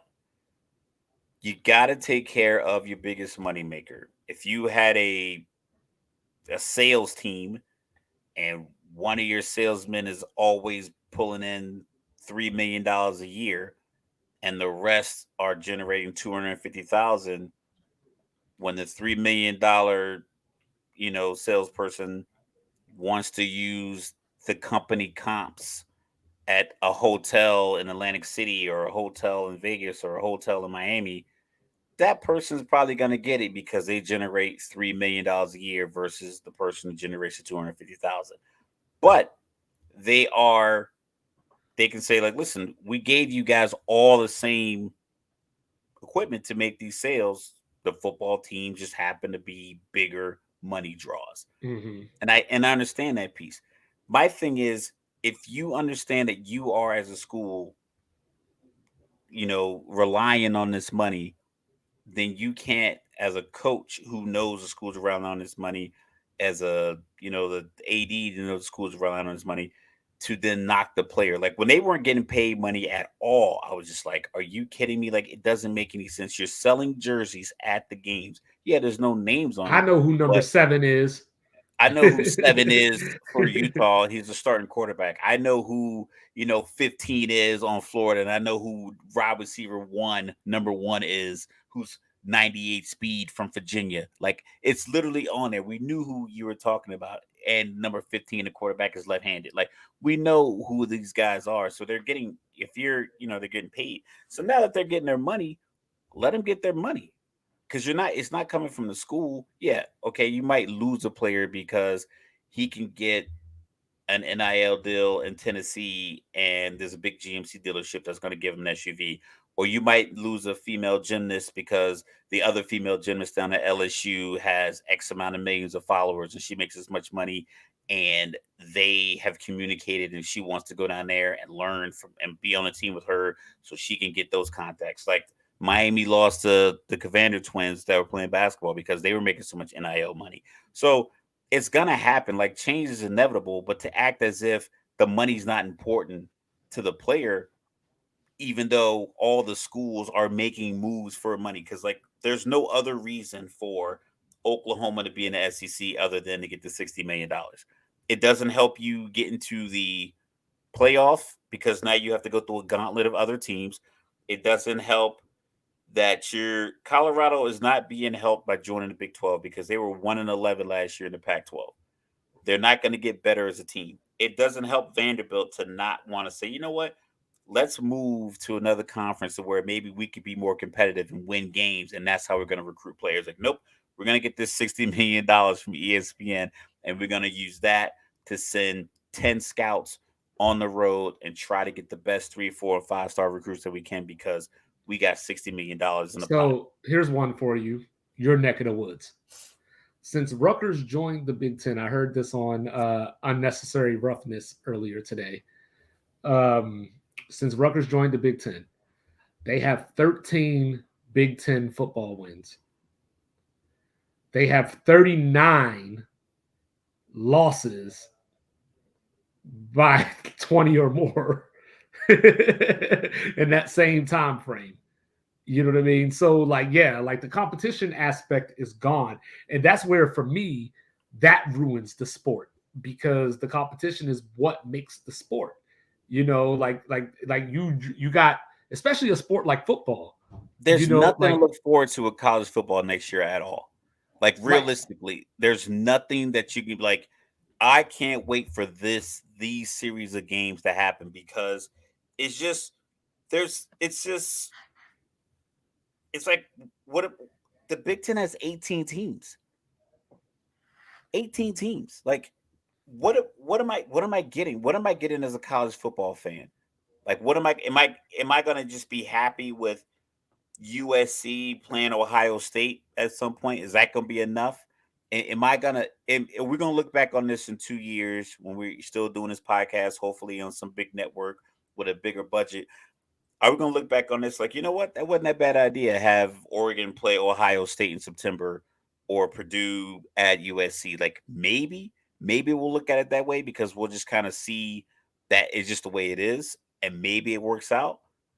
But at the end of the year, you're not going to have, when you have 12 teams, when we have 12-team playoffs, you're not going to have Oklahoma, Texas, Alabama, LSU, because they're all in the same conference. well, You I can't want get them all USC in. fans to tell me, fans, I said, I want diehard USC fans, all 6 of y'all. I want y'all to tell me that, like, if y'all are happy that USC is going to be making whatever it is in the Big Ten, 50 million or so, at the expense of your game against Notre Dame every year. You know what I I mean? think they will.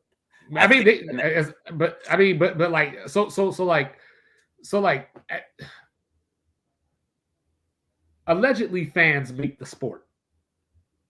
You know, like the reason the NFL is so popular is because the fans are so loyal that even through whatever, we tune it in.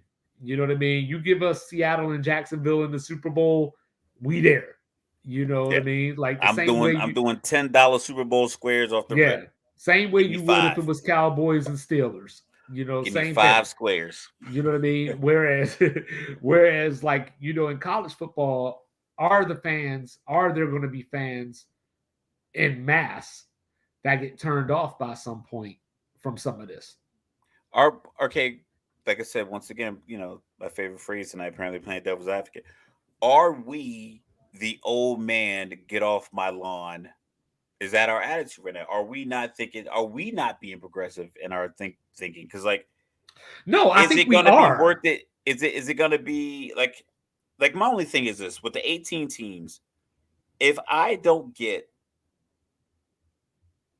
if they think, if they make the schedule and the projection is USC's preseason number 3, Ohio State's preseason number 5, or something like that, and they make the schedule to where they don't play because they don't want to ruin the chances of both of them Well, you're getting to the hoping that they'll playoffs. play in the conference championship game at the very least, and then they Maybe both you get can, in. well, is it going to be the top 2 teams? Is that going to be the thing? Like, it's like there's going to be some jousting and some jostling and some maneuvering to get your top 2 teams in. But it's like, is the Oklahoma State Utah game, is it going to be worth it every year? Is that going to be entertaining? Like, are we going to just simply weed out all the other conferences? Is it simply just going to be Hey, these I 4? told you, ESPN versus Fox, So AFC is it, versus NFC. so are we going to get rid of the Pac-12? Is that just going to Well, completely the just Pac-12 fall off already the? gone.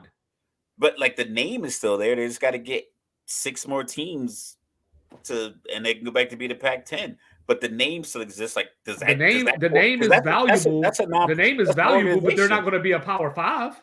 But that's what I'm saying. That's a whole organization. Like people work there. Like people are executives and accountants and administrative Hey, assistants. I brought And that up last night, and you were all like, "I don't think that." Now but you're as gonna it's use like my as own point against me. but it's like I'm just thinking about it because like as I'm looking at this, That's I exactly what don't I brought up last night when I was talking yeah about Oregon State. yeah. But now when I see it in my face, I'm just looking like, do I need UAB at all No, in a Power Five? Do I need Florida Atlantic at all? Like what we have here between the Big Ten with their 18 teams, the 16, so that's 34, 15, that's 49, add Notre Dame. 50. So we got 58 teams or so.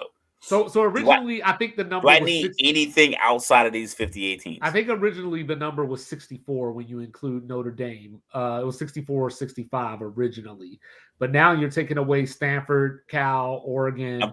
I'm taking Yeah, all four of them out because yeah. they're not. I don't know if We don't know what that their future is. yeah with those four. So you Yeah, got like I said 34, 49, 50, 50 yeah 66. I guess 66 teams but then with you Notre probably got Dame. to. But then you probably got to weed that down. You know what I mean? Like, That's the thing. You have what you have in that. Like I think the only teams that maybe kind of lift out because of they don't have like the historical acclaim: Cincinnati, Houston, UCF, uh basically the Iowa like half the State. Big 12, the Big 12. So Yeah, the teams that are in the Big 12, I think they have the least cachet of the 66 teams, but they have enough to where it's relevant enough to keep them. But it could be 4 years from now where they just take Utah, Colorado, BYU, and Baylor and get rid of everybody else. Like maybe so it's like and yeah. then now they're the cast off team. So And my question and now they're is, down to 64, 64 teams or something like that. but see, my question is, does the ACC become the Big East? Because like Florida State leaves, Clemson leaves, Miami leaves, UNC leaves. You're stuck with a whole lot of Wake Forest, Syracuse, Boston College, Pitt. You know what I mean? Like, is that the new Big East? I think you just keep the name because whatever comes with the money, whatever the contracts are, I think you keep the ACC. But I think because I really don't know where Florida State could go right now. Florida State and Clemson. You said that the person you watch says that they could be on the go. Yeah. Where? Like, do you go to the Big Some Ten and some make it people 20 teams? some people are thinking the Big Ten just to get the Big Ten into the South. 50, and that's fifty So so million that dollars. so that that way they can encroach on SEC territory. Because it's all about recruiting, right? You know what I mean? So now, like you're opening up the Big Ten more to Florida, obviously, Georgia, these places where, Ohio I think State and Michigan can each probably one of these schools are probably so Illinois, Indiana, Iowa, so they got to compete with Iowa State. Nebraska competes with no one. Northwestern, I think they're in Illinois. but see, that's the thing. As You can Nebraska, recruit. You can recruit your state. You can recruit around it. but You can always recruit Texas. but this is the problem. There ain't no like great football players in Nebraska. Like there's anomalies and there's people that stand out, but on average, Get all the 85 best ones from scholarships, Nebraska. 85 scholarships, you can't sustain Nebraska. And that's what I was telling you about Rutgers last night. If Rutgers could just find somebody to lock down a certain corridor, Michigan comes through and Michigan fleeces comes through and Jersey cleans it up. every single Miami year. comes through, cleans it up. Penn State, Ohio State come through and Penn cleans it State, up. Ohio State, Yeah. Michigan get every 5-star recruit out of Jersey. So that's what None I'm of them go to saying. Rutgers. So that's why Rutgers can't be good because like everybody, we talked about Rutgers bringing the New York market and all that. Like I don't know, New York's not a big football market. You know what I'm saying? But it also gave a lot of these other places like Purdue, that you mentioned, Indiana. Now they could pluck a player or two for Rutgers, just to play against somebody. Where it's like I don't want to go to Rutgers, but I can still see my family. My family can see me play like XYZ. They have that opportunity, or Vanderbilt, like the Vanderbilt's in Nashville, country music capital of the world. Where's their great quarterback? You know what I mean? Like, Jay I Cutler. don't, I don't know. Like, I don't know why teams don't just send their best recruiter to go get quarterbacks. Like, who's our best salesman? Who's our $3 million a Maybe year they do. individual? It's no way because Think about they're it not though. Think landing. about it. Give me a school. Give me just a random low school. Like that's still Power Five. Uh, Houston. Okay, so Houston, right? So They're in the Big 12. They're in right. Texas. So if Okay, I'm Houston, right? To me, this is just 2-5's opinion. Houston is like the fourth biggest city in the country. correct. It's one of the chocolate cities, Correct. culture wise and everything. So giving Houston Power Five status gives them a potential to be a sleeping giant. Correct. They got to get the right coach in there, all that good stuff. It has to come together. This is the problem. I'm gonna go into a recruit's home, sell them on all this, and then they're gonna take a tour of Texas, and they're gonna see Texas's facilities. You know what I'm saying? They're gonna go up and see Oklahoma, and they're gonna see the national title trophies. You know what I mean? They're gonna go up to Texas A&M, and they got the 12th man that has been established for the last 100 years or whatever. Whereas Yeah, but I'm I'm new like, to the listen, party. dog, These you dudes about ain't to be coming. fourth string. You're gonna be fourth string. I And got guess a what? But guess junior, what? I got a junior, I got two redshirt sophomores. You're a fifth quarterback. But guess what? If you go to Oklahoma, like you're the fifth quarterback, you can come to Houston and you can start. But guess what?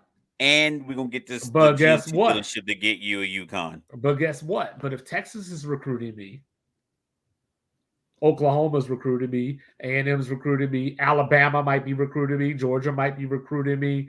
So Houston, you're down here. You know what I mean? I Like listen, all of them, I don't. I think just because I'm looking at it logically. who's I'm the last Houston quarterback to blow up in the NFL? Who's the last Alabama quarterback to blow up in the NFL before you got Mac Jones, Tua, and Jalen Hurts, and they haven't really blown up. Well, I Like think Jalen Hurts Tua, just made a Super Bowl. yeah, but his numbers are the same as Tyrod Taylor's. It's You not know like what I his mean? numbers are like crazy. No, but you but He's you just a really but good you leader see of men on a good team. right. Mac Jones is not that good of a quarterback. When's the last Ohio State quarterback that really blew up? Joe Burrow. Exactly. And before Joe Burrow, LSU, who was the last LSU guy? Who's the last Virginia Tech guy? So it's like none of this stuff, like the last Texas quarterback that really blew up. I mean, Colt McCoy's doing his thing as a backup, Right. and then you had Kyler Murray with Texas A&M, and with Oklahoma, he's doing all right. But I mean, Josh Allen came out of Wyoming. Mm-hmm. Trevor Lawrence, yeah, he went to Clemson, but their quarterback already transferred to Oregon State. His replacement, Ungalele, or Right. whatever. So it's like there's no like guaranteed things. So as a recruiter, you're like, listen, like we talk about Quinn Evers. He graduated early from high school so he can enroll in Ohio State. He went to Ohio State, and we're not sure about the timeline. I'm not sure if Joe Burrow was still there. I don't think he was. But when he went to Ohio State, the quarterback ahead of him was CJ Stroud. And the quarterback ahead of CJ Stroud was Justin Fields. When you took that tour and you saw the PS5s or 4s or whatever they had out there and the big screens and the weights with all the Buckeye symbols on it and all the helmets, you didn't see the two dudes that are like one dude's 6'4", 220, the other dude's 6'3", 215 ahead of you. Like, how long would you think you're going to be there knowing that they're Ohio State? They're going to get another 5-star recruit in there. They probably had one in there at the same time when he went there, but he still went there when But he could even have just but even gone to if Texas. So it's like the decision making doesn't make any sense to me. So but like as going a back to that recruiter, place, I'm like, dog, why would you go there? Because they got a nice gym. but That's going all you're back to gonna be that doing is place, lifting weights because but you're not look, lifting the football. going back to that thing, right? So I go to Houston, I become a star or whatever, I have a great season. Now Florida State calling me next year in the transfer portal. Then you You know what I then mean? Like it's just and then at 20 years old, you learn how to use leverage. Like, it's listen, never man, Florida, ended. I got this, this new lady right now called Florida State, give me a lot of attention. You So know, let's call Marriott so I can get free rooms for me and my family all over the country. but Like, before I we want get out that of kind of here, NIL deal. So it's just a matter of the leverage. And I'm just like, I don't understand why guys are willing. Like the remember the Alabama running back room? I had Alvin Kamara, who was it? Mark Alvin Kamara, Ingram, Mark Ingram, Trent uh-huh, Richardson, Derrick Henry. Is like, why are you here, right? Alvin Kamara? Why'd you look at Derrick Henry and say, you know what? I I'm can gonna take beat him that out. guy out. Yeah, I'm gonna beat that guy out. Like, nah, yeah. man. So No, but before we get out of here, I just want to answer your question because you asked, "Are we the old guys that are not being progressive?" I think we are being progressive because we understand why this is happening and we accept that it's happening. Like, so that's step one is you got to accept it.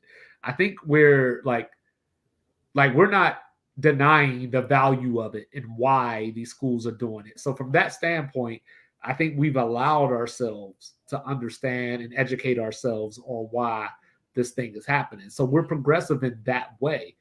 But that don't mean that just because we're progressive, that still don't mean it's the right thing to do as far as like the overall health of the sport or whatever, just like the NBA, right? We talked about super teams. It's a little different. Super teams were healthy for the sport because in basketball people love dynasties.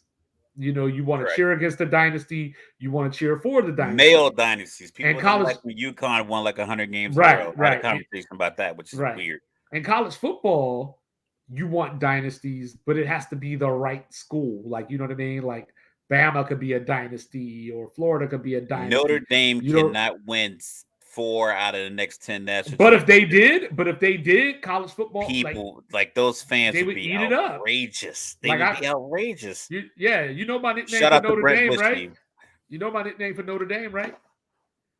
College football university. Like Notre Dame is college football. Like at the end of the day, like you know what I They mean? need to Like be good. I you mean, know it. it does help that when they're good. Yeah, Yeah. I So agree to so that. so so from that standpoint, but when we're looking at like college football, like nobody wants, and of course, this is hypothetical, of course, nobody wants a Kansas dynasty. You want that in basketball. You don't want it in football. You know what I mean? Like you don't want a Pitt dynasty. You want a Michigan dynasty, Ohio State dynasty, like so on and so forth. Yeah, So that's especially if you're gonna give them 1, 3, $5 billion for the next 8 or 9 years. Yeah, you're gonna want that dynasty. But are we gonna be in a situation where, like I say, if we go back to that, are we going to be in a situation where Oklahoma, Texas, LSU, Georgia, Alabama, Florida, Arkansas, and then maybe Vanderbilt surprises a team and they just kind of like chew each other up?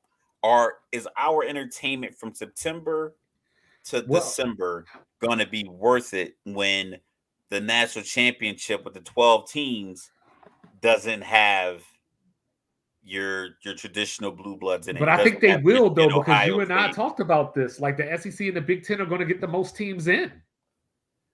Like their teams are going to get the benefit of the doubt. So like hypothetically, right? We talked about this, the format, top 6 conference champions. Now remember, the 12-team playoff starts next year. The contract runs out in 2026. For that format. So we're gonna jumble it all up all over again because now you got to adjust. You know what I mean? To what's because happened now. because you But have 66 teams and you don't care about the other 50. right. So for the time being, for these 2 years, 2024 and 2025, that we're gonna have this format. So you're gonna have your 6 conference champions, 1 through that, 6, right? that are ranked. They got to be That are ranked ranked. Yeah, they conference got to be champions. ranked. They got to be ranked. You know what I mean? So you already know going in, a second G5 ain't gonna get in. So like, there's probably going to be one G5 champion that gets in. That's point And number that's one. your Mountain West, your AAC maybe, AAC, yeah. Conference USA. Okay. If they're ranked, that's the thing. And they have to be ranked when they win their conference. To be in the top 6, right? What if So they rank them after they win the conference? Or do you have to be ranked when you well, play so your so you game?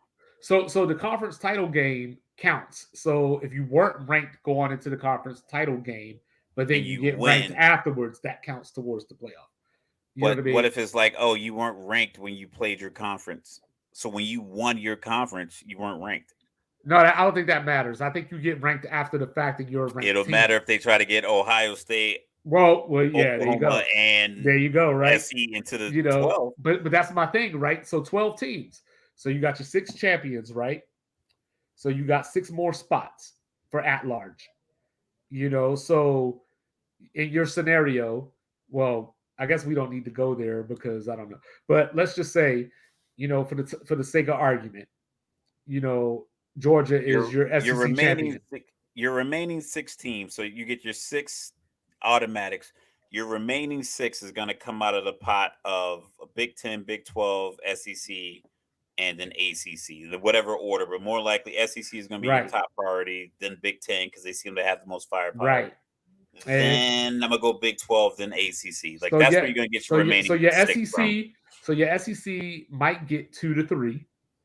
Your Big 10 might get 2.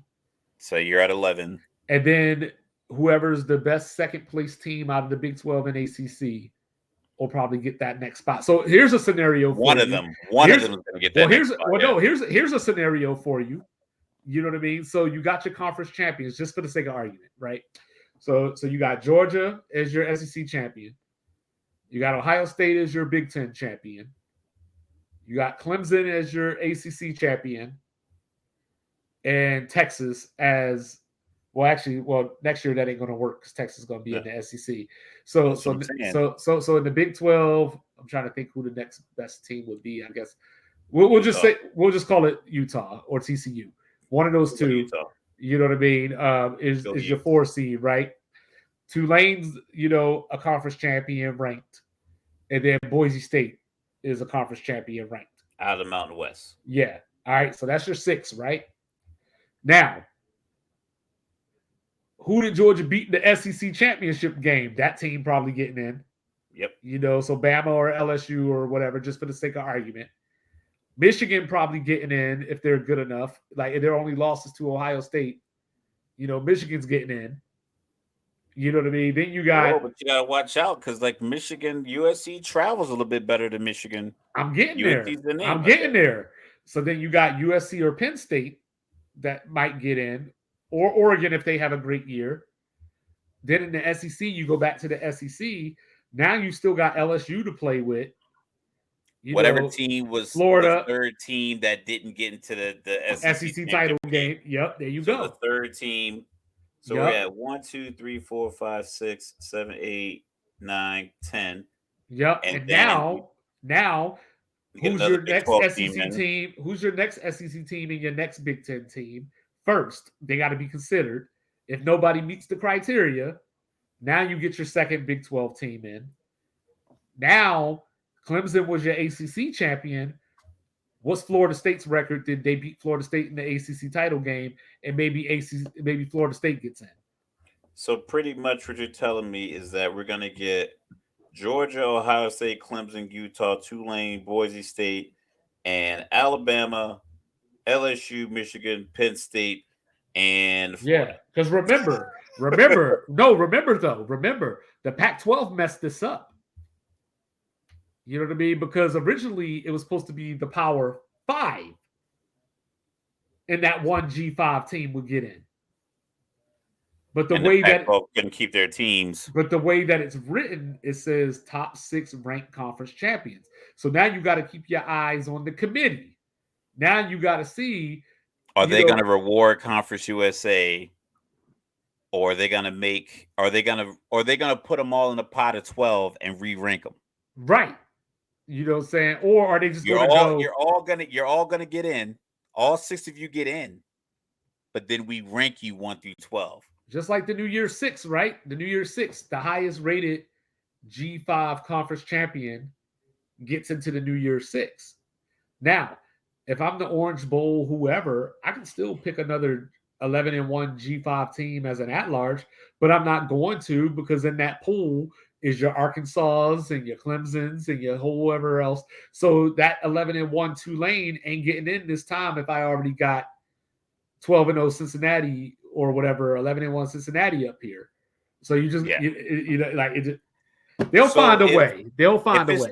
if it's not automatically 1 through 6 ranked, if it's a matter of the 6 of you get the 6 ranked conference champions get in, and then the 6 at large teams get in, and then they vote and rack and stack them 1 through 12, then it's gonna be bedlam. It's gonna And be the top pandemonium four get a bye, get and by. a G5 ain't gonna get a bye.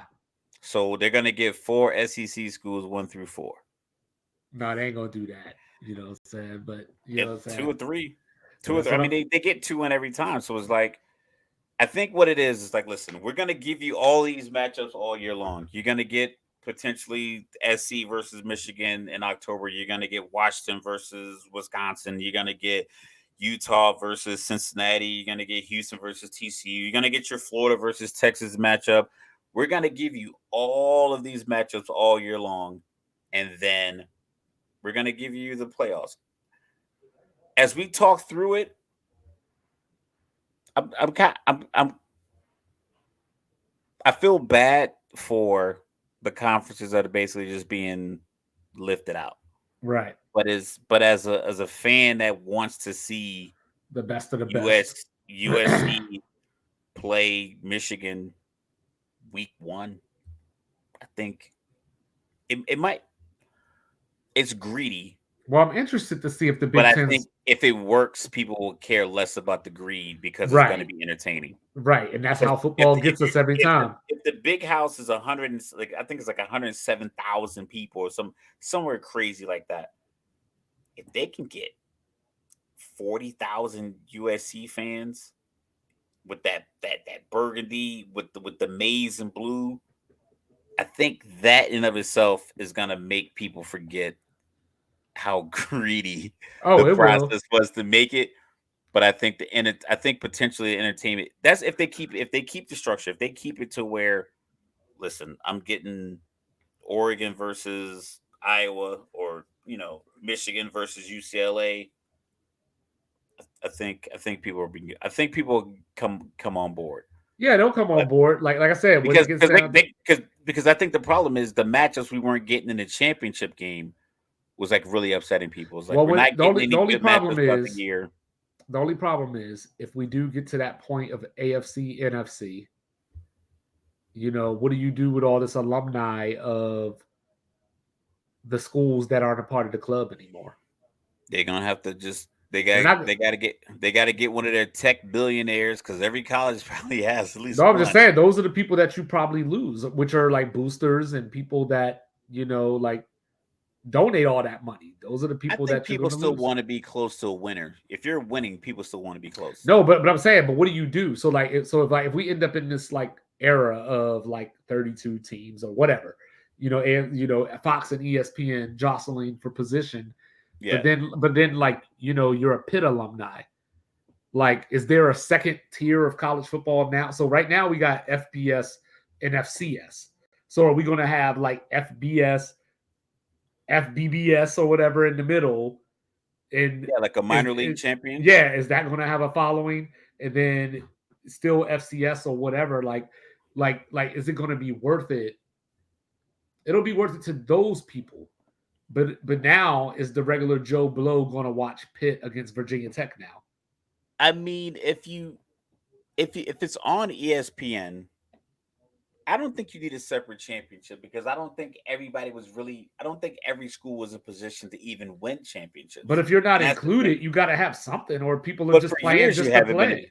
Pitt hasn't been included for years. I know. Rutgers hasn't been included. Like, your talent hasn't got. But now you have an opportunity, I guess. But where though? Like, I don't really. I think you just create something. You just create something. I think you just take the money. I think you just stay where you are and just keep getting the money, because, like you said, Rutgers has 13 Big Ten wins and 39 double-digit. Oh, you said 20-point losses? Yeah, and it might so even they got be 13 total losses. wins. Yeah, and 39 20-point losses. You were eliminated. Right now, those guys are at practice. They are sleeping right now. They got practice in the morning. They know they're not national title contenders. Mm-hmm. They don't have the talent. Deion said it about Jackson State playing. He's like, we can't play against guys like Alabama. He's like, those guys are too big up front. Like, the talent level that you have as a school. So Washington, maybe they had a good year with a good quarterback when they had like that dude Browning and whatever. They made a good run at it, but they know year in and year out they're not a 13-0 team. But even outside the playoff, like the bowl games are horrible now. Players aren't playing in the bowl games and all that, so that's already started, and it's just a trickle down effect. So as you cut these teams out, and these are literally the only teams even playing at this level, playing against So each now maybe other. you get a lot of Conference USA versus Big 12 teams. So you'll get UAB versus Oklahoma State in a bowl game. And then Yeah, and Oklahoma State ain't going to maybe care. maybe somebody gets relegated. Like you have to start introducing some European See, soccer. now that could work, but they ain't gonna never agree to that because then because I'm not giving up this $50 million because right. My quarterback was terrible. Like now, I'm taking this cash. And there you go. So like, I mean, listen, it sounds. We had a great conversation about it, but when it boils down to it, man, follow the money. Follow the money. And if it's entertaining, people will ignore how the money got there. Yes, sir. And follow sports. And follow sports reports as ordered.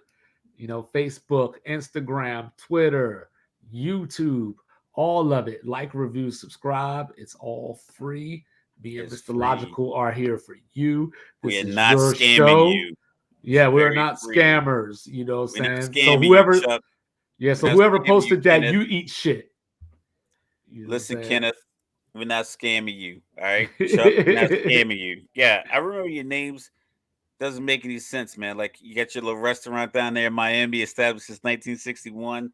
Like at least make your page private if you're gonna talk this much slickness, because yeah, you know what I'm saying. So it's digital, man. Like it's not that hard to find.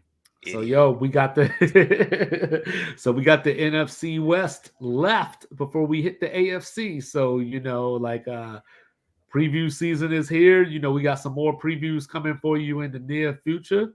We'll talk more college football. More college football season is about 3 weeks away, so you're going to see that sparkle in my eye, you're going to see that gleam and that $1 million smile. So, please check us out, leave us feedback, positive or otherwise, give us questions. You got the email address, hit us up. Sports Reports is ordered 25 Mr. Logical. We love you. We out.